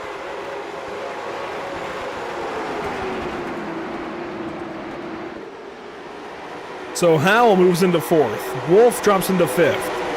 Pierce in 6th, DeWeese in 7th, then Harrison, Marinko, and Eller, your top 10. And Levi Cox working on getting that third position on the bottom there against... sorry, let me reread my stuff.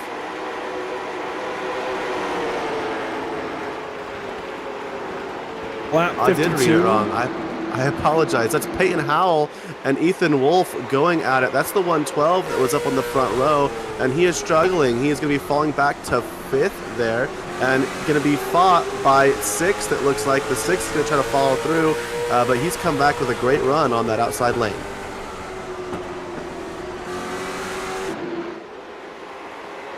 Lap 53 now, 200. Just past quarter mark through this race. Watching Peyton Howell and Ethan Wolf continue to battle. It kind of seems like Ethan Wolf is postponing the inevitable, does it not? I think so, but you've got to do that at the same time. You got to hold on to this track position here at this racetrack. It's a difficult balance, and you see Wolf now get in line behind Howell. And that's why you keep fighting, is because that gap might open, and it wasn't open for before for sure, and now he has a chance to race back to the inside, and now he's in the advantage position against that 37 of Chase Pierce, who we were just talking about. He's working his way through the field. Yeah, Pierce was up a little bit higher earlier in this race. He's fallen back now along with Wolf. Pierce started 4th. Wolf started 1st. They're each down here into 6th and 5th, respectively. 6th for Pierce, 5th for Wolf. They're battling for it. DeWeese looks on board with Braxton DeWeese.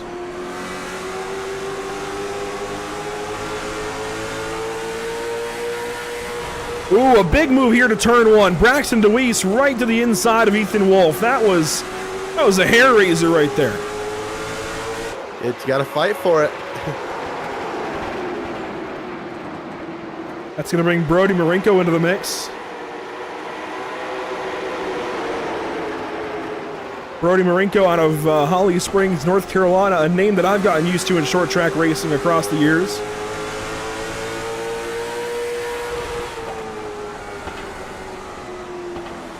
Wheeling and dealing here on lap 58 at 200, trying to move forward. Marinko started 8th, stays 8th, has only been as low as 9th spot in this race. So has been holding pretty steady so far, but wants to move forward if possible. He's got DeWeese ahead of him, and he's on the bumper of him.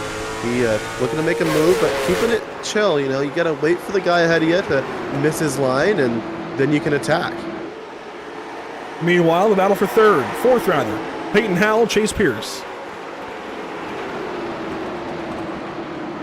And here comes DeWeese on the inside of Wolf. These guys just doing battle. Here comes Pierce on the inside of Howell, and Howell will let him have it. That's smart racing. There's a gap there, let him go. Understand that he caught you for a reason, right? That's my favorite line. I learned that one from David Levine, a mentor of mine. He was actually here with us for the Sim Racing for the Kids event on Wednesday. And he basically taught me everything I know in road racing. And one thing he drilled into my brain is somebody ran me down, they caught me for a reason. Let them go. Yeah. More credit to Peyton Howell on what you were just talking about there. That was a call by as well. He called him by on that. That's just smart heads-up racing. One car into the pit lane. And that is going to be... I don't know who that is, actually. I think it's Connor Gadsden. Yes, it is. Connor Gadsden in the 76 car comes in for tires.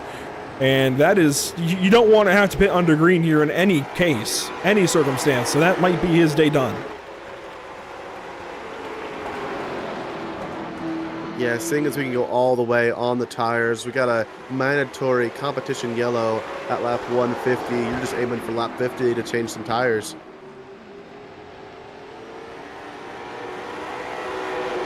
And I would imagine these guys will try to change tires before that and get track position locked in before that lap 150 yellow. That's really just going to reset the field, and it'll be an opportunity for tires for sure.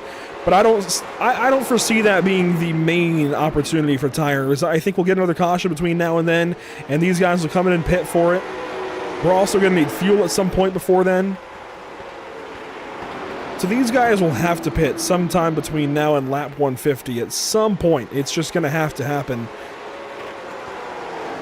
And I'd imagine it'll be at the call of a yellow flag. There is some racing in the back of the field. Wesley Lynch and Corey Klesenberry and Carson Klingelhofer here, all behind Dylan Eller. This is kind of mid-pack. Klesenberry forces to the inside of Klingelhofer, and this is why I say we could get a yellow. Wow, what a catch. That was beautiful. Credit to Klingelhofer, man. That was Carson. You keep up the good work, my man. I'll give you a 5. You need to go to Vegas. Yeah, go buy the lottery, because that was a heck of a save. That was... I don't know how you catch a race car when it's that sideways, but he did. Just kind of straightened out for him, and he now stays ahead of Wesley Lynch out of Vail, North Carolina there in 13th spot. Even Carl Lynch out in the YouTube chat saying, get to the inside. Yeah, you need the bottom side here at Myrtle Beach Speedway, but this field is strung out big time. If we go to the speed shot here, there's one car off the pace, but here comes the race leader of Riley Duncan, and just watch how spread out this field has gotten. You work lap 69 here. There's a battle or two, but for the most part, everybody's spread out.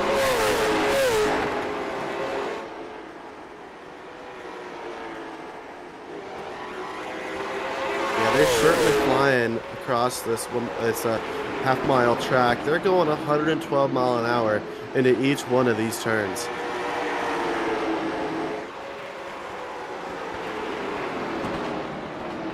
We do have a handful of cars a lap down.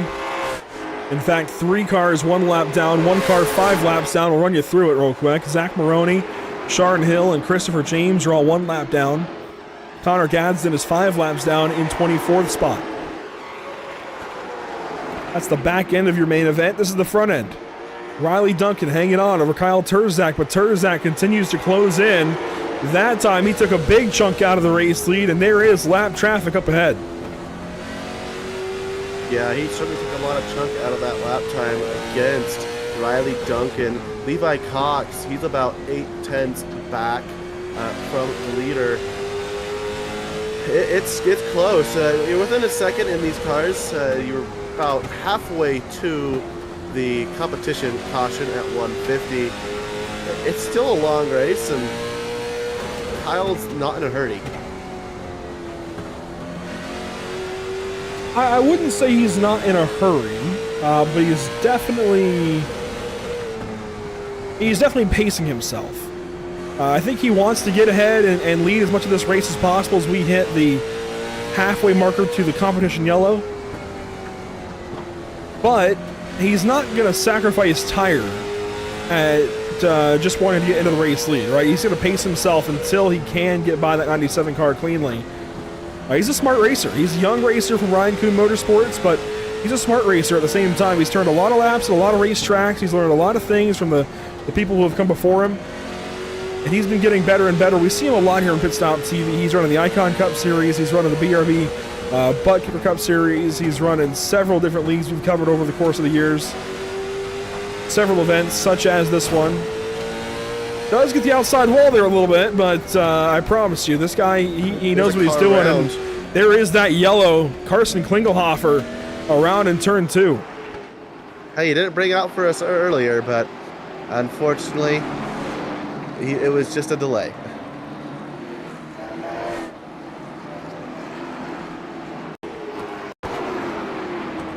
Go back and see what happened to Carson Klingelhofer. That's a little bit late into the replay. There's some contact there as well. Let's see what happened to Klingelhofer. Into turns 1 and 2, racing with the 19 car of Christopher Shepard. And Shepard just tags the 21, but I don't think it was Shepard's fault. I think the 21 just misjudged where the 19 was, is all. Everybody coming down for tires. You see a little bit of it again there, but we'll just go up to these guys all pitting for tires here. Everybody coming in for right sides. This is what I was saying earlier. At some point, I think we'll see these guys coming to get tires here early and try to go back out. Question is, you go for 2 or for 4? It's largely 2 tires up front.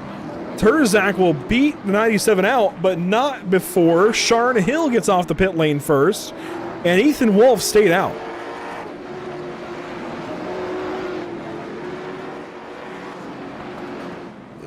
Gamble?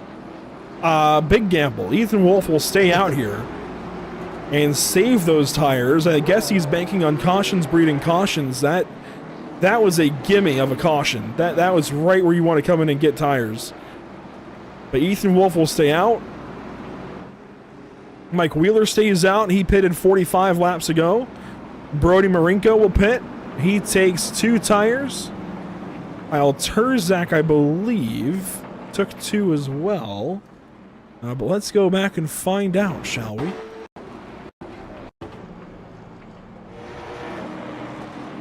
Go a little bit further back, and so we will.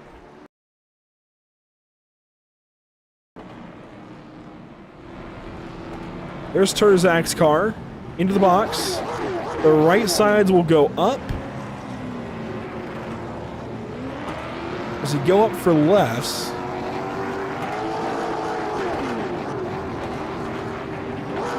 No. So 2 tires. 2 tires and fuel, I think the call there. Here we go. Restart zone coming up for Ethan Wolf and company. Big time green flag. Ethan Wolf on the loud pedal. He gets a big jump and they're 3 wide behind. Yeah, he restarted way in the turn and dove to the left and cut off a piece of that track, and it gave him quite an advantage. Turzak to the inside of Brody Marinko. Lap 82 of 200. And Wolf is hanging on. You know, these tires can't hang on for a while. It's the fuel I'd be worried about for the 112 car. Does he have enough fuel to go the distance to lap 150? It'll be close.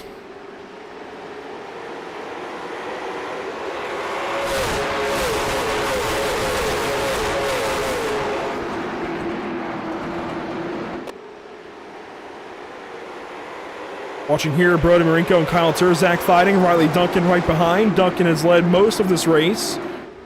Now sits in 4th position.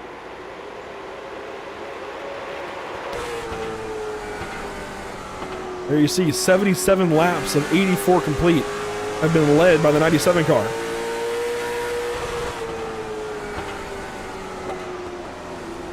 In fact, he led lap 1, so he led from the beginning all the way to that last caution. Pits for tires, went up for lefts at first, canceled them as the car was in the air. Gets back down and will now try to follow Kyle Turzak through as Turzak gets by Brody Marinko.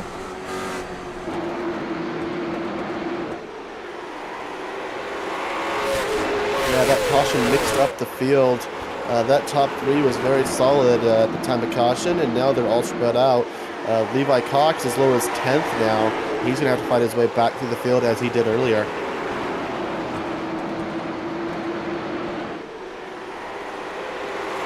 Thank you all for tuning in. I want to give a shout out to our partners here at Pit Stop TV, Whiplash Simcams, ATVO, CC's Bees, and Cody Williams Design.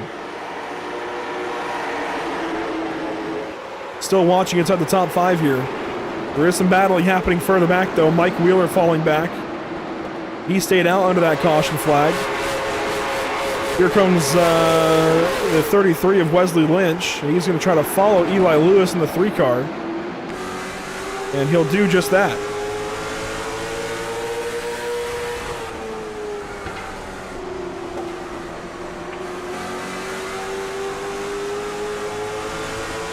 Lynch from Street Limit Racing looking for that 11th spot. He'll have it. Chargers on by Mike Wheeler. We'll jump back up to Riley Duncan, who's now trying the outside. Remember what I said earlier? If, on new tires, I think the outside can work for passes. But we've been saying all night long, Bryant, the bottom is where you want to be. Yeah, certainly. Try to make a run on that top side. It's all going to be about that exit speed for the 97. And you can see he does catch up on the straightaways, but in the center of the corner, the 2 is just so much better. But 97 coming back here, and you know, he might have a chance here. He's got to get this done in the next 3 or 4 laps, and there he goes. I think he's got it. He does. I think Marinko recognized what was going on there again. Somebody catches you like that, they usually catch you for a reason. Let that car go, get in line, and buckle down. Up front, here we go for the race lead. Kyle Turzak to the inside of Ethan Wolf. Again, he caught him for a reason. Ethan Wolf lets Turzak go by for the race lead. Yeah, fresh tires coming into account there maybe. And now Wolf will try to save track position and fuel. He runs second on lap 93, now lap 94. Coming up on halfway.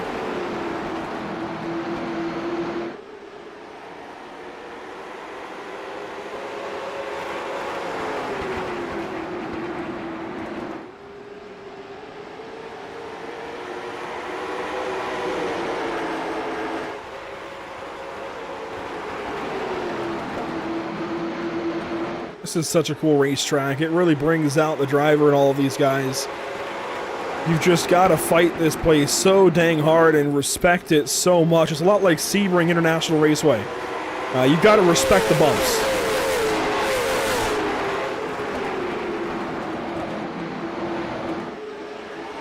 And I don't mean the bumps on the inside of turns 1 and 2 there, separating the exit of pit lane from the racetrack. I don't mean those bumps. I mean the bumps through the corner. You've got to respect them. You've got to give them their honor. You don't, they'll spin you out. Yeah, they will take you for a ride. 4 away from cross flags here at Myrtle Beach Speedway in the Carrol Carden Memorial Race. I want to thank you all for tuning in here on Pit Stop TV. It's been a pleasure as always. The sun is set. The picture is framed. And we're racing now into the back half of this race nearly. Brody Marinko hanging on to a top 5. He runs 4th. Blaine Harrison there 5th. Chase Pearson 6th. Braxton DeWeese in 7th. Levi Cox, Peyton Howell, Wesley Lynch. And they're all chasing Kyle Turzak and Ethan Wolf out front. Riley Duncan sits in 3rd. Riley Duncan finally caught up to that 112. He's going to make the move now. Gets down to the inside of Ethan Wolf. Yeah, hugging that inside wall there, just trying to make sure Wolf knows that he's still there and he's going to hang on for all his worth. Wolf is going to try to make that outside line work. Old tires, though, they aren't the best on that high side. I got to say, this has been an immensely respectful race so far. We saw a little bit of disrespect, I'd say, in the heat races. It was a little bit crazy. Guys trying to make the show. But for 500 to win in this main event, this has been immensely respectful so far as we hit cross flags with 100 complete, 100 to go. Kind of feel like that competition caution is a ticking time bomb. I think once you get to that competition caution, I think it could all come unraveled. $500 is a lot of money for a sim race, and everybody wants the bragging rights. Wolf did a great job there fending off that would be Duncan at the time, and now Duncan is being attacked by the 2 of Marinko. Yeah, Brody Marinko to the inside of Riley Duncan, and there is some damage to the 97 car now, a little bit of left front damage. We can take a look at it from the right side of Marinko's car. Just give it a second here and you'll see it. At least you should here in a moment. Right there. A little bit of scrape, a little bit of damage to the left front of that 97 car. Such a cool angle. I'm glad we have those shots from Whiplash Sim Cams to look from the side of the race car at the other side. You don't get onboards like this in real life. Whether it's NASCAR, IMSA, anything like that, you don't get onboards like that. This is such a cool angle. It certainly is, and the 97 is going to try to cross him over here. Not quite enough room. There goes Marinko to just cut him off, and that's what you got to do, or else he will spin you around. Now Duncan on the defense. Led the opening portion of this race. The first 77 laps belonged to car 97. Now he's backpedaling. He's down to 4th spot. The 7 of Blaine Harrison smells the blood in the water. Riley Duncan losing positions.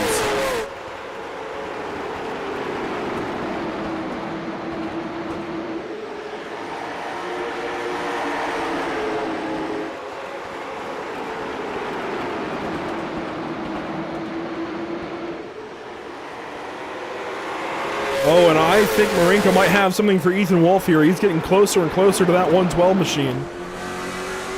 Many a car have tried to pass the 112 now, but only one has gotten by. That's Kyle Turzak, who leads this race, and you have to wonder how much Turzak is actually pushing the issue. We saw him be patient with Duncan earlier in this race. Is he being patient now and nursing that gap? Is he just nursing the car around, babying it around here? Well, he can. He knows he's got Wolf behind him. He's on old tires. He might not make it on fuel, and he doesn't have to worry until somebody actually passes Wolf. So it's all save mode and take care of the tires, and then once somebody gets by him, you know, sail to the wind.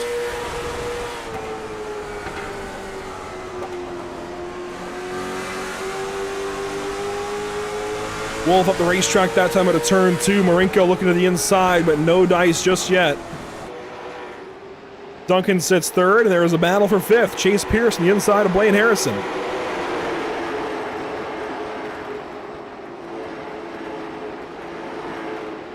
Harrison will relinquish that spot. That's good for 5th spot. Pierce moves up.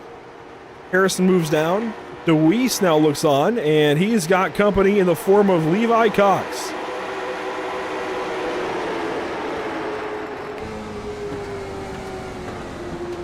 Yeah, Levi restarted the race in 10th or 11th on the restart, and he has not been moving as quickly as he did at the beginning of the race.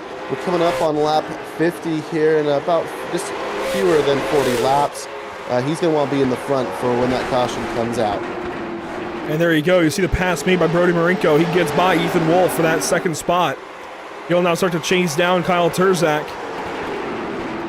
And the 97 will look to join the 2 car, getting by the 112, but it doesn't happen there.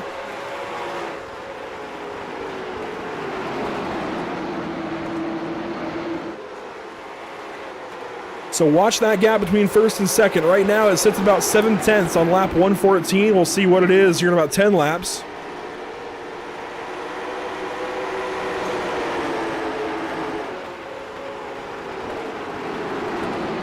And here comes Chase Pierce, the outside of Riley Duncan moving forward.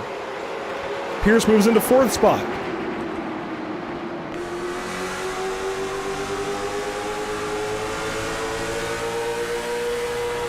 Wolf going to cover the bottom side from Chase Pierce. Pierce going to give him a nudge and move him just ever so slightly. And there's now some lap traffic up ahead. That's going to be Christopher James, I believe. No, that's a different lap car. That might be Sailor, or no, that's Gadsden in the 76.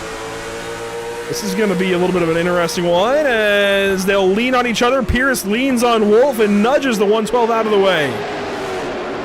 Beautiful move there to get him just messed up enough to get him out of the way there. Wolf may not like it here. I think he tried to return the favor.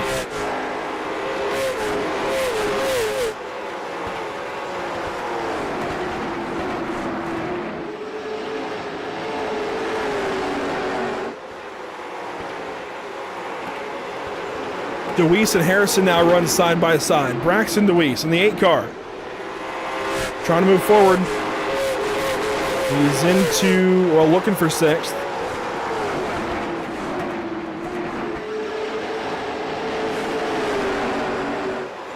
Yeah, the 8 showing that bottom side strength here. And Wolf will come in and pit. This is huge. Was not good on fuel to the end. Gonna have to come in. That's what it looks like anyways. Needed another caution. He doesn't get it. He will have to come in and take service. Question is, what does he do here? I would imagine fuel only. Get back on the racetrack for as many laps as possible. Just try to run to the end of this stint, if you will. But he's going to take tires. I don't agree with that at all. Yeah, and speaking of 1 and 2, the number 15 has upped his pace just a little bit, and he is just keeping even with Chase Pierce. They keep trading lap times back and forth. There goes Terzak on by Ethan Wolf. Wolf is going to blend in right with Chase Pierce and Brody Marinko. Pierce now up to 2nd. Duncan down to, let's see, 4th spot. And Wolf lets the entire field go by. He is now, I believe, 2 laps down. But he's got some fresh tires and will power back by a couple of these slower cars. Wolf is officially, 2 laps down. First car, 2 laps down. Meanwhile, Kyle Terzak, as you mentioned, leads this race. 10 laps to go on lap 114. I said it was 7/10. 10 laps later, it's about 1.1 seconds, so he's added just shy of a half second to that gap. between himself and second place, but it's a new car in second place. It's Chase Pierce.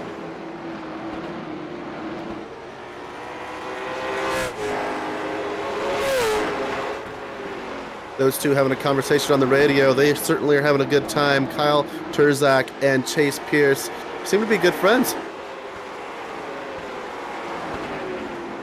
That's interesting, too, because Turzak comes from the Ryan Kuhn Motorsports camp, and Pierce comes from the Cottle Chassis camp. So a little bit of a difference there. But Turzak will go by Mike Wheeler and put the 42 car another lap down. No, one lap down.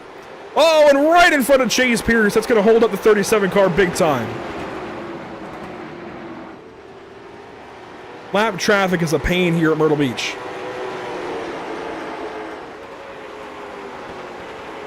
And that's Mike Wheeler in the 42. And Wheeler will continue to fall back through the lead lap cars. He's doing his best to just stay out of the way, and I give him that, but that was very, very close between himself and Chase Pierce a couple of laps ago. A reminder, at the completion of lap 150, we will see a competition yellow to bring this field back together and give everybody one more opportunity to pit, come in for tires, come in for fuel. And given the green flag nature of this race thus far, I think you'll see everybody do it. Unless we get a caution between now and then, I think we'll see everybody come in for tires and fuel, whether it's 2 or 4, we don't know just yet. Remember though, for Turzak, it was a 2-tire stop earlier. For Pierce, it looks to have been a 4-tire stop. For Marinko, it was 2 tires. For Duncan, it was 2. For DeWeese, it was 4. For Cox, it was 4. So it's a split game down the middle between your top 6 of who did what. And Turzak, oh my gosh, that scared me. That was Gadsden into the pit lane, but their cars look very similar. Yeah, and I've been on the Levi Cox watch, and he's up about 4 or 5 positions, and 2 positions from when we checked him out last. He is just slowly and steadily working his way up the field. Peyton Howell having a slightly rough night. He's down to the 9th spot. He's got Ethan Wolf right behind, not for position. That 112 car will work to the inside of the 52. And that will be for position. That's 7 right ahead of Peyton Howell is for position, but so is the 3 right behind. And Howell gets sorted up onto the outside lane. That's going to be tough to work back from. Oh, he's going to turn himself! Right off the nose of the 3 car of Quisenberry. Caution is out. This is going to be a prime opportunity for tires, but do you take them yet or do you wait? Let's see the replay here for Peyton Howell again. We saw it live. Just turned left trying to clear the 3 car, and the 3 was there. Yeah, Peyton Howell did take ownership of that wreck. Turzak goes by the pit entry. Chase Pierce goes by the pit entry. Marinko goes by the pit entry. DeWeese, Cox, Lynch, everybody holding on to their track position, which I believe the pits were open that time. Nobody pitting. Did get 1 hit pit. Oh, yeah, that is 11th place. That will be Peyton Howell did hit pit road. Along with Maroney in the pit lane, who is, let's see, Maroney is 23 laps down. Sharon Hill is 51 laps down. They're both in the pits. But this is the next pitter, the only pitter under this caution. This is something to watch. Peyton Howell getting tires now. He can sit back and relax these next handful of laps until that lap 150 caution and then stay out. So he could inherit the race lead in all of this. This is very important to take note of. Another thing that's pretty important is it sounds like lap 150 is going to be a freeze field. Everybody's going to have a chance to come down no matter what. That's what I'm hearing. I could be incorrect. That's interesting. I wasn't aware of that part of it, so that does not help the 52 of Howell at all. That will actually nerf this strategy quite a bit. It sounds like everybody's required to put on 4 tires as well. If they've got them left. I don't know if they're going to. I mean, Howell just took 2.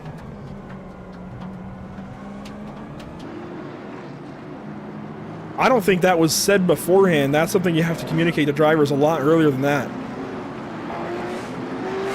Yeah, a lot of confusion going around in the chat. I'm trying to communicate my understanding the best I can, but it is a little vague, so I do apologize. Hey, anything's better than nothing. We're learning a lot right now, and we'll be going green this time by. iRacing.com safety truck heads back to the relative safety of pit lane. It'll be Kyle Turzak and Chase Pierce out front. Brody Marinko and Braxton DeWeese in third and fourth. Levi Cox in fifth. Green flag back in the air. We're racing once again at Myrtle Beach Speedway.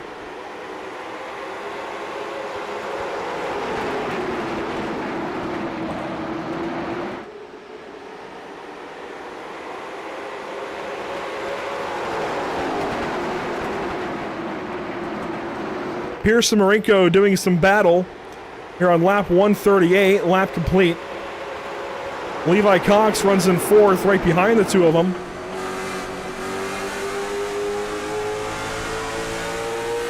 And Marinko gets in line.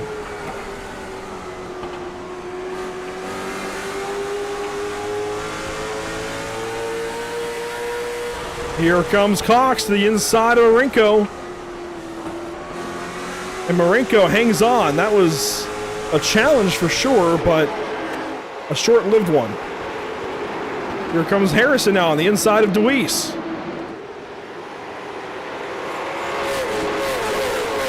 Levi Cox going to make another move here into turn one.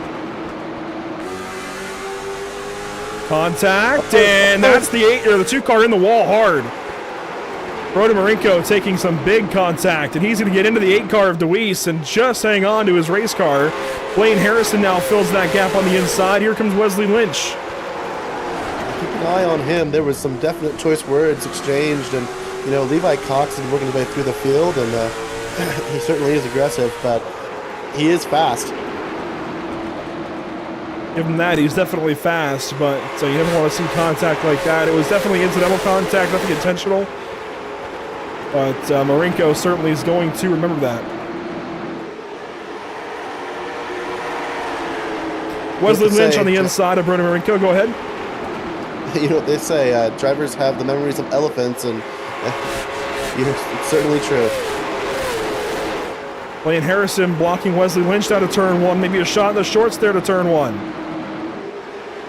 Lynch trying to move forward. He is coming from the back of this field. He started 11th, but he's been as low as 17th. That's why I say he's coming from the back. He's been deep in this field so far today.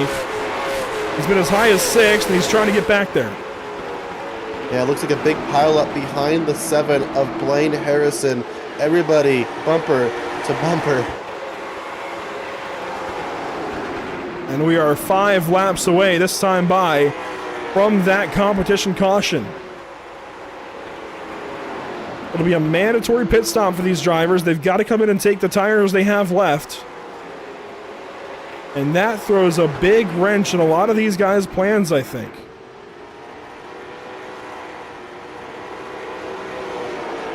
Oh, there's the wreck. There's the 7.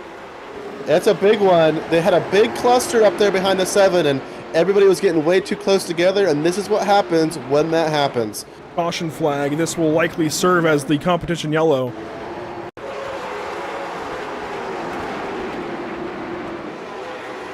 Harrison got into Quisenberry and spun him around, and everybody just stacked in behind.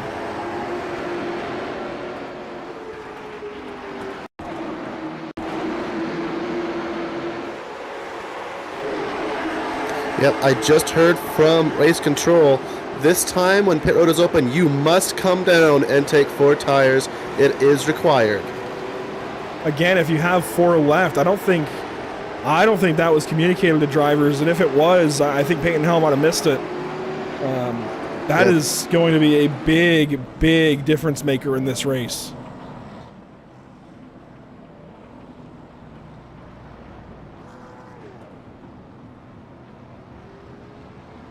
Everybody coming in. They have to get 4 if they've got them. But you see Howell gets 2 and drives away. He's taking all he's got. I'd imagine they'll let him keep racing. They'll probably throw him to the back of the field. But it also sounds like it'll be a controlled caution. What that means, and you hear that in short track racing a lot, controlled caution. As Terzak is all over the bumps on the inside there. Controlled caution basically means the field is frozen. And usually in short track racing, you'll see X amount of time given to teams so that it's not a live pit stop. But we don't have that function available on iRacing. It's always a live pit stop on iRacing. So, the race control will do their best to line everybody back up where they came in. And it's going to be a tall order. I'm not hearing anything from race control about a frozen field. There was a lot of talk, though, so I must have misheard that.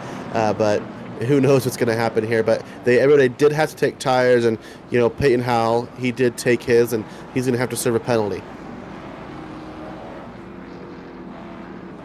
Howell had no tires left. He came in and got fuel, and that was it. At least you'd think it'd be a penalty, right? Pace truck lights are off, but Howell is still up here, and there's the 21 car of Klinkelhofer in the middle of the field. There he goes. He's going to go by. Oh, this has got to come out. We've got to delay this screen. The field is nowhere near set. They're going to let it stand, and there's a crash. Marinko in the 2 car. And the caution's back out.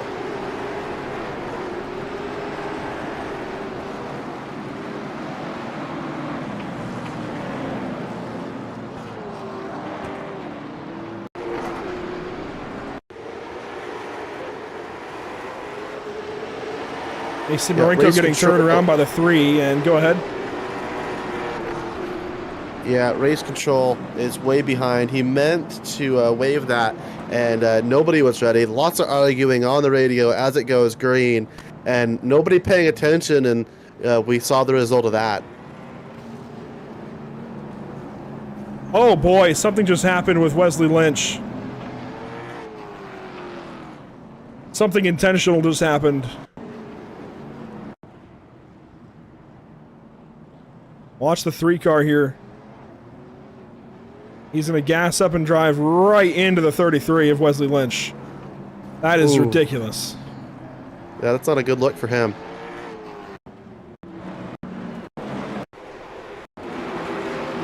I think it's going to stem from this restart. So we'll watch it back here. And nobody was lined up.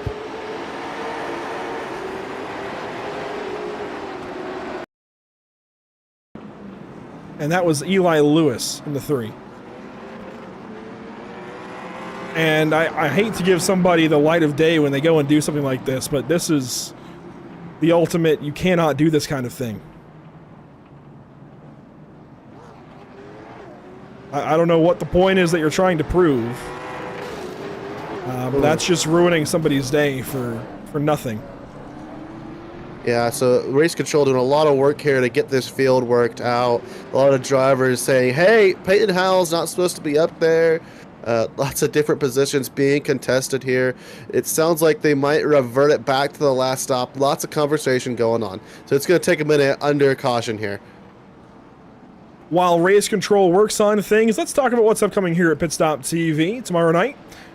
We've talked about it before. We'll talk about it again. The Major Series, Daytona 2.4 at, of course, Daytona International Speedway.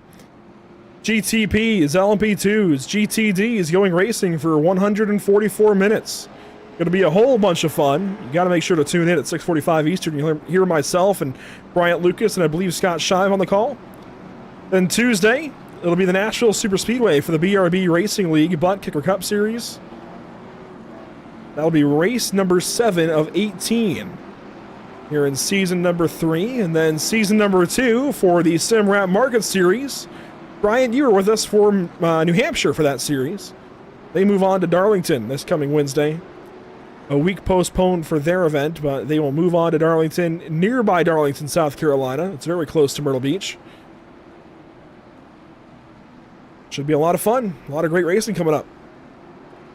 Yeah, it looks like we're getting lined up here to go green. There goes the pace car. And Peyton Howells is going to stand. He doesn't feel that they don't feel like he should be penalized as he had no tires to take, and you can't put on scuffs. So They're going to let it stand. Peyton Howell's going to lead the field to green here. He will be at a slight disadvantage with old tires, and Turzak is sent into the outside wall. That's going to be it. A second race in a row where Turzak absolutely shows out. And he is going to have to take a fast repair if he hasn't already. Thankfully, it looks like he has not. But this is going to be a big-time comeback in the making. It's going to take a lot of effort now. Yeah, that was way big. Wow. Chase Pierce just got into him down into turn 1. Look at this. Pierce just gave him a shot, and Turzak was along for the ride. Yep, Chase Pierce is going to be given the EOL here. Going to send 2 really good race cars to the back of the field. Watch this here from Pierce's point of view.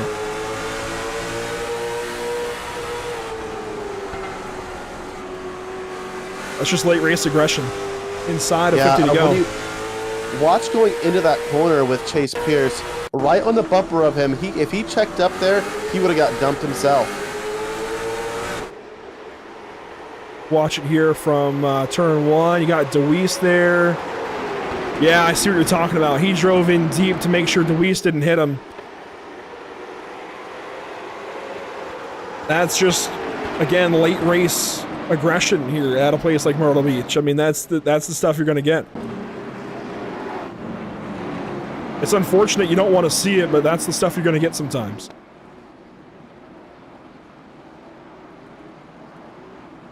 Yeah, like I said, once we got to lap 150, I thought it would certainly open up here, and we are seeing some more aggression. Here we go, restart zone again. Peyton Howell down and away. Green flag back out for the 52 car.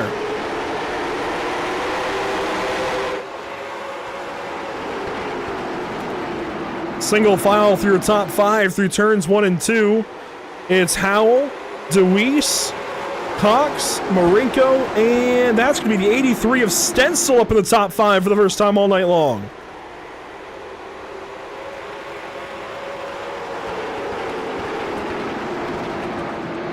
So Stencil making some moves. Turzak goes fastest. It's an 18.980. But where is he? He's down in 13th spot, way back here at the back of the field.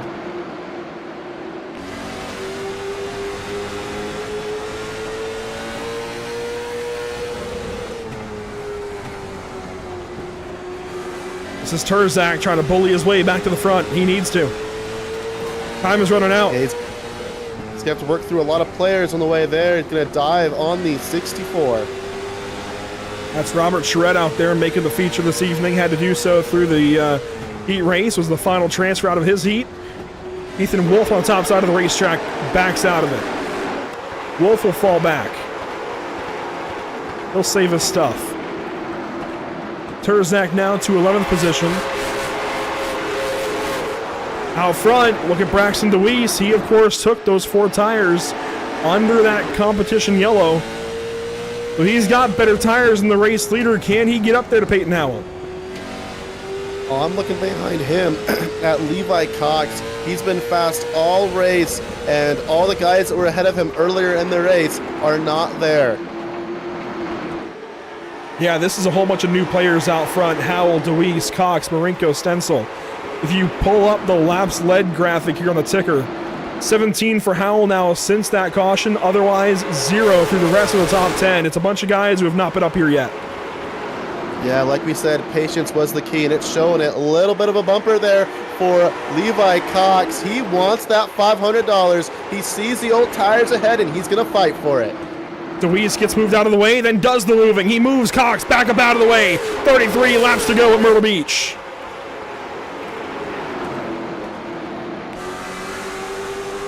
You know what the Bible says, you reap what you sow, and guess what? Braxton DeWeese said, you're about to reap it, and he pushes him up out of the way, and Cox is fighting on the outside. So DeWeese back to second, Cox back to third, Marinko watches on from 4th spot. Kyle Turzak back into the top 10, he runs 9th. Cox all the way to the inside, he's going to send DeWeese maybe. And yes, there's some contact. They hang on, and Just here a comes little. Marinko. Dude, this is great. Look at this action. Marinko's going to make it work on the inside. Marinko down to the inside of Levi Cox, working on the third position. That's going to pull the 54 car back. It does give Howell a second lead. 1.1 seconds now, and extending. So these guys have let the 52 car get away. And that's a big deal. That just lets Howell save his tires and even it up with them for sure. But, you know, they will not give it up. They think that they are in the catbird seat, but they're letting the catbird seat walk away.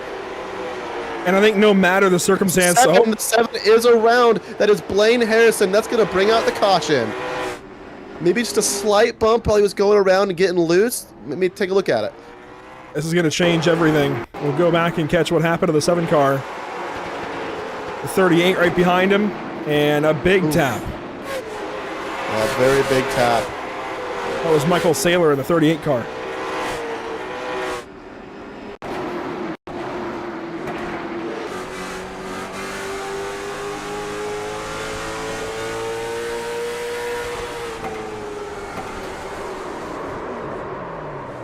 Tell you what, Race Control has had their work cut out for them this evening. Yes, we had that chaos a little bit ago, but what a job they've done.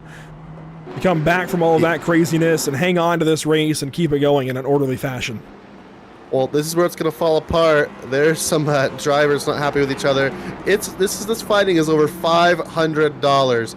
People are going to get animated over it, and there is going to be some hurt feelings for sure. And you can hear it on the radio. Well, thankfully, the radio will stay away from TV. We're going to keep that piped all the way down. Amen. It certainly is entertaining from my seat, though. I can only imagine. Yeah, we'll leave the radio to the drivers and Race Control, let them handle that. That is likely not made for TV. 13 cars on the lead lap. Ethan Wolf, the first car, 1 lap down. He runs 14th. The handful of cars out of this race. Caden Bailey now 24th spot. As you see Wolf get a lap back here, he'll rejoin the lead lap.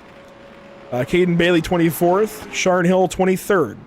Zach Maroney 22nd. Connor Gadsden 21st. Corey Quisenberry 20th spot. Eli Lewis, of course, with his moment, 19th. Wesley Lynch 18th. He was taken out in that. Christopher James still on the racetrack, but 6 laps down, runs 17th. Riley Duncan, 5 laps down, runs 16th. Not sure what happened to Riley. Mike Wheeler, 3 laps down, runs in 15th. Here we go, 25 laps to go. Green flag back in the air very, very early for the 52. There we go, of Peyton Howell. Props to the 8 of Braxton DeWeese. He saw it coming and did not let him completely pull away, but they're in thick competition back there. And there's the big wreck behind him. The 19's involved.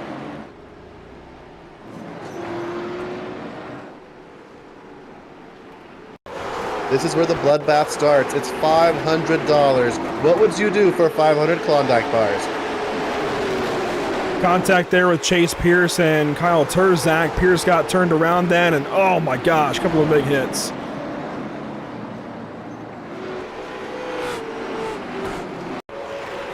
Gonna look back at it here. We'll slow it down as well. So Pierce makes it 3 wide with Shepard falling back. Terzak up the racetrack, got into Pierce. That starts all of this. Pierce trying to hang on to the car, comes back down into the 21, then back up the racetrack into Shepard. And that destroys the left front of Shepard's car.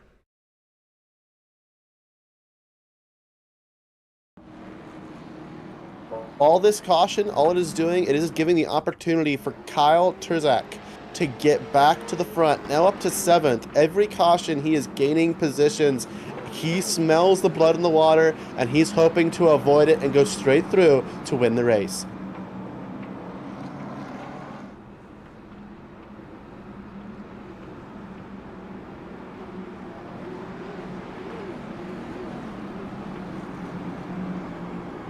The only thing I'm concerned about with Terzak is he did push up in that crash and kind of helped start it.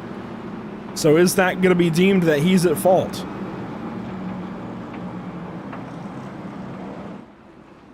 Otherwise, the recovery drive will continue, and it looks good. I was going to say earlier before caution came out, if Peyton Howell wins this race, it will be controversial. It's going to go back to the tire situation. And again, you can run this race on one set of tires if you wanted. It would just take a lot of tire saving. But Race Control opted to give these guys 2 sets and wanted them to use one set at the lap 150 competition caution. I don't know. I wasn't in driver's meeting, so I don't know how well that was communicated, but Peyton Howell ended up taking his last set a little bit early. Didn't have a set to throw on there at the lap 150 yellow. He was able to get the lead as a result of it. Drivers, it seems like, understood that he didn't have any tires left to throw on. He was given the race lead as a result. No matter what happens, it's going to be somewhat controversial. 20 laps to go. Green flag back in the air. Let's see what happens.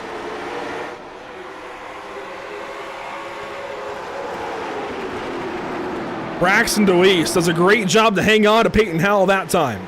Single file through the top 5 back to Terzak and the 79 of Ellers around. Caution.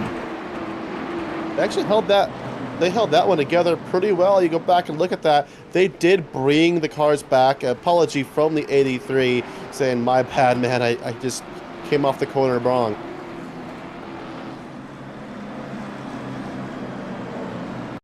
Let's go back and get a look at it between the 83 and 79. Terzak was on the inside, and that kind of forces things here.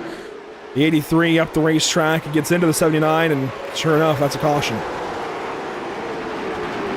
A great save for that 79 of Dylan Eller. Props to you, man.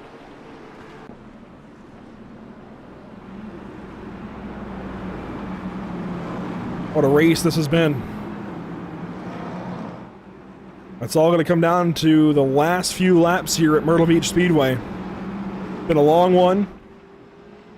We look at the race info here on the bottom left of your screen. 11 cautions for 41 laps and counting. 3 lead changes. And boy, have they been important each and every time the lead has changed hands. Riley Duncan dominated this race. Ethan Wolf took over. Then Kyle Terzak raced up front.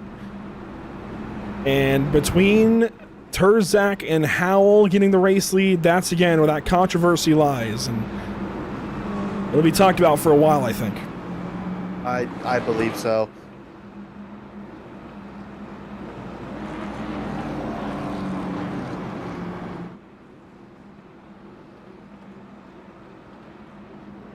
This has certainly been exciting so far.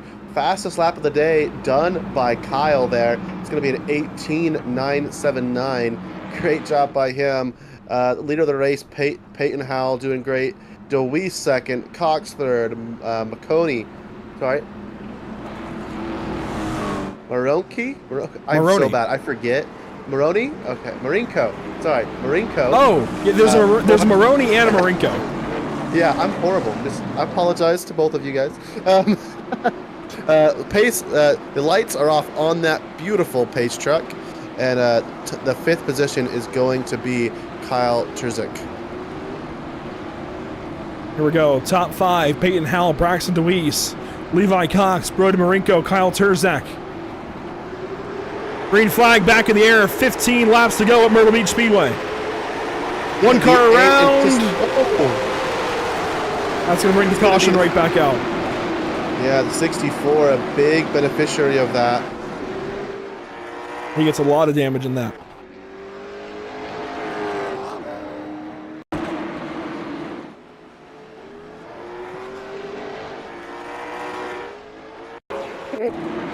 Okay, sorry. Sorry, keep going. I'll let you know after you look at the replay. Chase Pierce gets into the 64, then into Ethan Wolf, and then Wolf goes on by. And Charette gets back going. Pierce takes a bunch of damage and all of that. Oh, and Chase Pierce is done for the day. Look at that damage to the left front of the car. He's already taken a fast repair, I believe. That is oh so unfortunate for Pierce. He was having a really good day here for a while.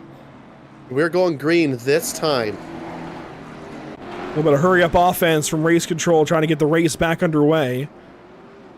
At least that's what I heard the call was. think they're trying to shorten the caution up, but they haven't done so just yet. Pace truck lights are still illuminated, and we'll officially get one more lap here. Yeah, they did just extend it. Kind of funny, they were talking about that there. You know, $500, it's going to be a little bit of a bloodbath. I do not blame a single one of them. Heard somebody suggest a single file restart, and immediately the leader piped up and said, "I'll take that." And everybody's like, no. That's probably one of the funniest things I've heard all night. That was, the leader definitely wants a single file restart, and do you blame him? No, I don't blame him at all. I would also, yeah, if I were the race leader, I'd also advocate for single file restarts. Let's see what happens here, though. Green flag back in the air, 11 laps to go now for Peyton Howell, and a big restart from car 52. Turzak down to the inside, that's going to be good for third spot.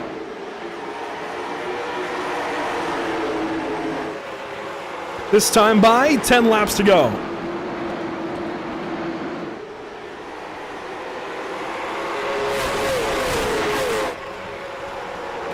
Peyton Howell trying to hold on. Braxton DeWeese chasing him down, but the real shark is Kyle Turzak. He is chasing down, and he came all the way from almost 12th position from not too long ago, honestly. He did get dumped, and he is fiercely driving back through the field. Trying to get back up there, but once you get to the front, it's just oh so hard to pass. The better cars lie out front. Peyton Howell, Braxton DeWeese, and Kyle Turzak are top three. We race on. Only 8 laps to go this time by.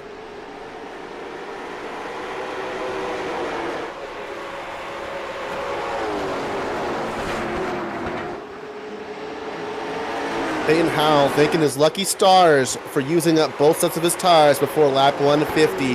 Can he hold on to it? There is 2 green-white checkers if it does come to it, and Peyton Howell does not want to use them. Braxton DeWeese chasing down. This all for $500 to win. Second place significantly lower than that. A little bit of contact for fourth. Turzak to the inside of DeWeese for second. Here we go. Turzak going to get through to second place. DeWeese lets him go.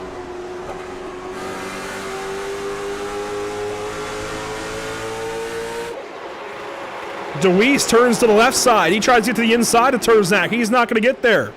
Turzak is going to have 5 laps to go to run down Peyton Howell. He's going to need 1/10 of a second per lap. Heading into the corner, Turzak, he's brought a gap to Braxton DeWeese. It's all Peyton Howell ahead of him.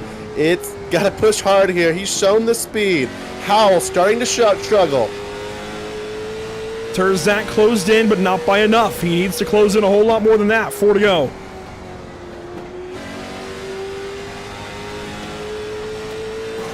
This is the drive of Kyle Turzak's life for $500.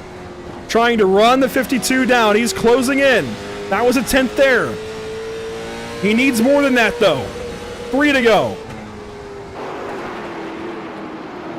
3 to go. What will you do for $500? And there's the wreck. The 21 is in the wall. Please do not bring out the caution. 2 laps to go.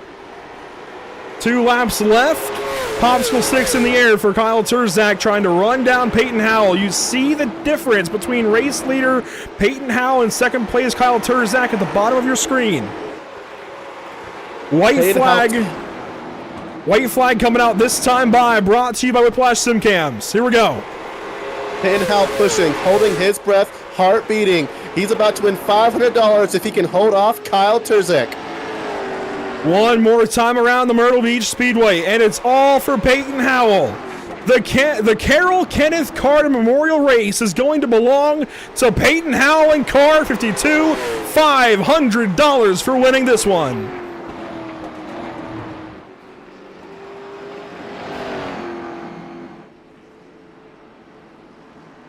Unbelievable, and it's going to come with some controversy, but the race belongs to Peyton Howell. Led at didn't lead at lap 150, but got the lead from the caution.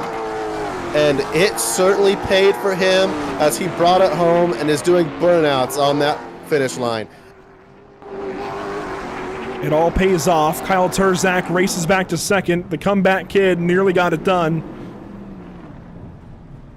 It was down inside of 4/10 there at the end, but Howell's going to bring it down to victory lane and park it this evening. The Icon Apparel Company 52 struggled in the early goings, was in the right place at the right time, did the right things when he needed to, ends up with the race lead. And no matter the circumstances, no matter the controversy, he is your race winner for $500. Peyton Howell, victory lane. We'll give these drivers a moment to soak in what happened and look through your unofficial race results here. First of all, Bryant, can you believe it? No, I can't. That was, wow. That was surely extremely entertaining. I loved every second of that. It was a battle to the last lap.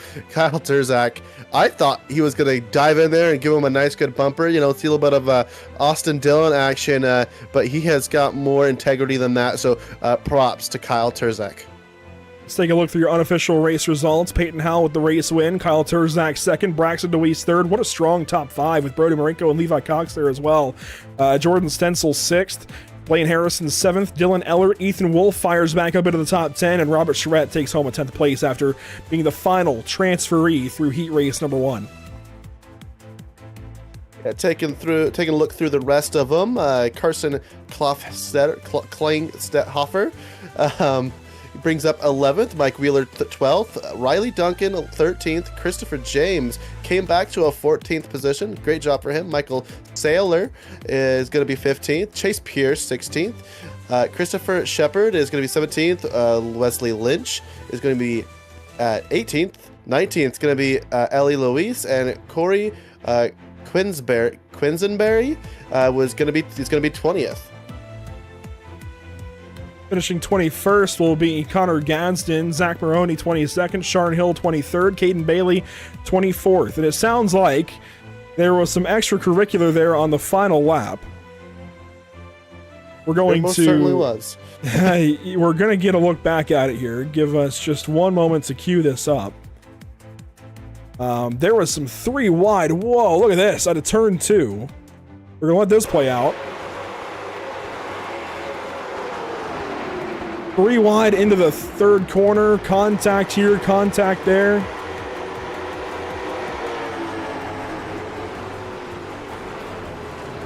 Wow.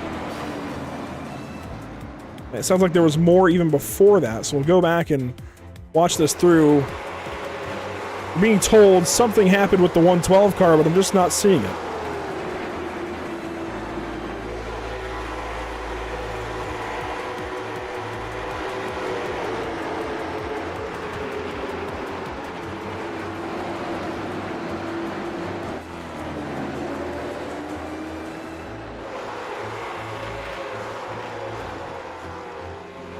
Let's see, so this is white flag. Being told something happened with Carson Klingelhofer now. I'll take a look at this before we talk to our race winner, but just not seeing what happened there. I mean, we saw Blaine Harrison 3 wide with Levi Cox and the 83 of Stencil, the 79 of Eller. They each race back to the start-finish line, and look at that across the stripe. Everybody just trying to get there, crashing behind.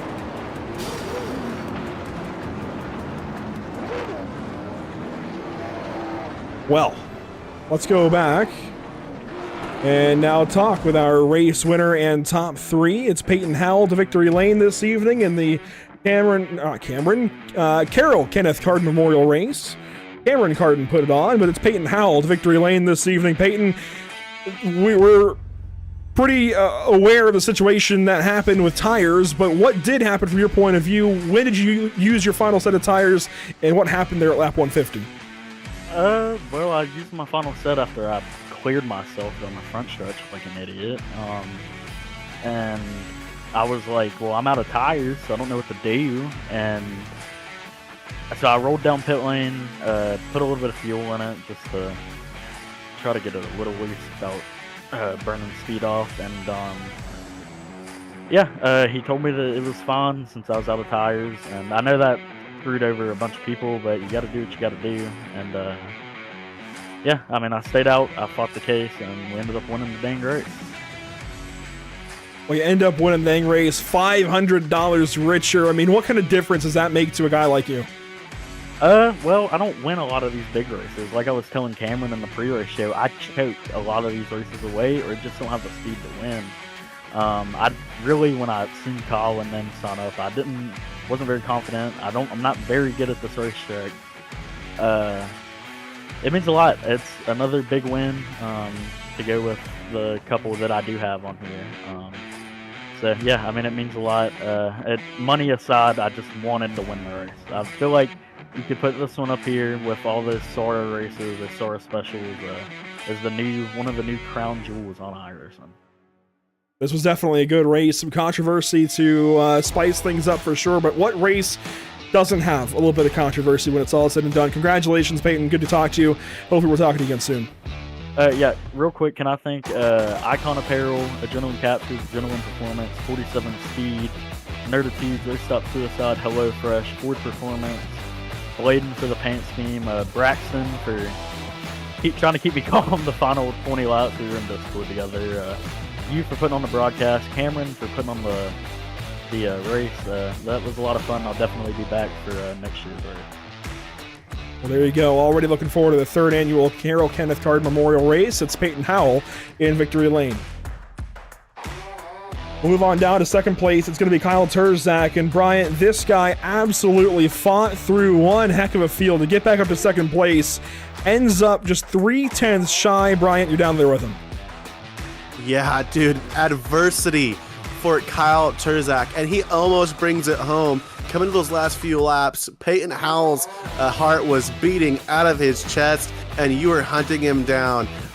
When did you lose that hunt there? I don't know. I just got ran over by Chase Pierce, and then I drove through my field. I drove through the field, and man, I don't care who you were. I was putting a 3 on you. I was doing anything I could to get back up there, and I did it cleanly. I probably got in. I'm not gonna lie, I think I got in the chase out of all people. But yeah, I just had the fastest car in the long run. Tracked down Duncan there. We're still riding too. It was unbelievable. I couldn't even believe it. But yeah, I was catching Duncan, and then we had that yellow, passed him on pit stops, and then I just drove away with it. I was fastest car on the racetrack easily, and nobody could, not even be close to me. I say that as in I was going pretty hard at the beginning to pass Ethan, and then I decided to settle, and they start. Yeah, I just can't fix stupidity. That's the bottom line. Frustrations for sure. Definitely, if I were you, I'd feel like I may have got robbed out of $500. A race of controversy, a race of wrecks, a race of pure entertainment. I only got to imagine, from my point of view, I love driving through cars. How was the drive back to the field? Did that give you lots of pride in your race car, and you proved to everybody here that, hey, I was the fastest car here, and I should have beat every single one of you? Does it at least give you a little bit of a consolation for getting that? Yeah, kind of. I mean, $100. I mean, still pretty good, but I mean, I think I should have had that 500 easy. I mean, painted him last time. His tires were 100+ laps old. I mean, he didn't stop until lap 78. Well, he stopped at 148, but he said he didn't have any tires left, so he didn't have any tires on. And as soon as I got past Braxton, and he dive bombed me that one time, which lost me a couple tenths. But other than that, I mean, my car was really good in the long run, but short run it was kind of iffy. I mean, I kind of had to use it up a bit more on the short run to get that pace out of it. But proud of my effort. I guess couldn't execute. Definitely some teammates there to try to prevent you from taking the $500 away there, but $100 is nothing to scoff at. You had a great night, Kyle, and I cannot wait to see you the next time. Yeah, thanks. Then in 3rd place, it's going to be Braxton DeWeese, who comes home with the 3rd place check, and it was a long, hard race. Worked out for the 8 car. Nearly had a chance at the 52. Could you have gotten there if things had worked out a little bit differently? maybe if I was able to drive this tighter late model a little bit better, I should have probably practiced the late race run like that a little bit more. But all in all, to be able to go, to third there at the end is still pretty good. And we're able to talk to you guys. So all in all, we'll definitely take it, learn from it, and just try to work on driving the car better. You started 10th by 1/1000th of a second over 11th place, so just barely locking into the show that way. Do you feel like that kind of saved your night, though, at least able to keep you up in the front, not have to worry about the heat racing, kind of calm things down for you before the storm really got started? Yeah, it just meant I didn't have to run the heat race. I'd feel pretty confident I could finish up front in the heat race there, but that's just one less race you got to run. So, it could have been beneficial just to have that race pace a little bit, but it was kind of caution filled, so I don't think there could have been too much to learn other than the practices that we had been having. So I just wish I could have had a better qualifying run. I wish I was a little more prepared. I was up and about and didn't really expect them to get to my name that quick, and then I had to hurry up and get in the seat and go. But that ain't no excuse. I should have been able to still do it. But all in all, we're still able to lock ourselves in there by just that little bit, like you said. And wish we could have had a better, smoother race. But it is what it is, and we'll take third for sure. It's still a good day at the end of the day, so things work out maybe for the 8 car. Could have been better, could have been worse, but good to see you, Braxton, and good to talk to you for sure.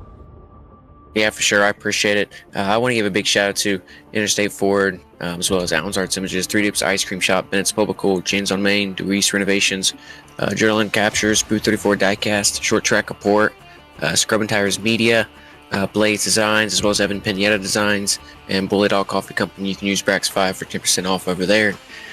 We'll look back at it and see if we can try to do better for next year's 3rd annual race, if it'll even be here. I know the first race was at Richmond, and obviously this one's at Myrtle Beach, but all in all, we'll still try to improve in general and see if we can be a couple spots better there. Looking for a couple spots better, looking to learn from this one. That's Braxton DeWeese, 3rd place. And Bryant, what a day at the office. This was a wild one for sure. Wild storylines, a little bit of drama, a little bit of controversy, but again, no race, especially at Myrtle Beach, no race ever goes without a little bit of drama, a little bit of controversy here at Myrtle Beach Speedway. The entertainment value was extremely high. Racing for $500 will put a lot in a driver's mind. It'll make a driver push harder than he ever thought was possible. And we saw that tonight here at Myrtle Beach. Dude, Kyle Terzak put on quite a run to try to chase down Peyton Howell, but not quite enough. And it just was quite a show. I don't get to watch these late models race very often. Over here on the West Coast, especially here where I live, we don't have much racing at all, so watching these guys race is certainly a privilege for me, and I just want to thank everybody for that, and all the sponsors as well. Absolutely. A big nod, of course, to everybody who made this event possible. KC Athletics, namely, along with DCT Towing and Recovery. A big portion of this event is thanks to them. We also have to thank, of course, LM Racing, Hardy Designs, Modern Day Roofing, and Sparta Sports Factory Team. We'll take a look one more time at what's upcoming for us here at Pit Stop TV. Next up, it's the Major Series Daytona 2.4. Tomorrow night, January the 12th, we're going racing from Daytona International Speedway. Going to be a lot of fun. GTPs, LMP2s, GTDs on the racetrack, sharing it and having fun in the season opener for the Major Series. You got to tune in and make sure you're there at 6:45 Eastern tomorrow night. And then Tuesday, it's the Nashville Super Speedway for the BRB Racing League Butt Kicker Cup Series. That'll also be a bunch of fun. Nashville Race 7 for those guys out of 18. The chase is fast approaching, and it's even more fast approaching in the SimRap Market Series. Just a couple of races away from the playoffs there. Darlington Raceway coming up next. Yeah, and to shout out all of our social media, check us out at pitstoptv.com. Check us out on Facebook, Pitstop TV, Instagram, pit_stop_TV. Go ahead and check us out on Instagram there. On Twitch at the same thing as Instagram. YouTube is going to be Pitstop TV 1. And check us out on X, or AKA the Twitter or the Twixter, depending on how you want to say it. That's going to be Pitstop TV _. Well, it was good to be here this evening. We certainly appreciate Cameron Carden for having us along for the ride to honor his late great-grandfather. He's a grandfather, but he was a great-grandfather. Does that make sense? Yes. Yes. He was a great grandfather, but also a great grandfather. No? Well, I don't think he was a great-grandfather. He was a great grandfather. There we go. Oh, there we go. Okay, we got it. Yes, anyways, somewhere in all of the words of it all, it gets mixed up. But anyways, honoring Carrol Kenneth Carden in this memorial race, and it was a lot of fun here at Myrtle Beach Speedway. I think they found something with Myrtle Beach, by the way. Richmond was a lot of fun, but I think they found something here with Myrtle Beach. This was even more fun, in my opinion, and I would love to see the event come right back here to Myrtle Beach next year in 2026. But that'll do it for us this evening from Myrtle Beach Speedway. Thanks so much for tuning in. A big thank you to our partners here at the channel, Whiplash Simcams, ATVO, and CC's Business. We will see you all next time, hopefully tomorrow night at Daytona for the Daytona 2.4 in the Major Series. We'll see you all there. Until next time, have a good night.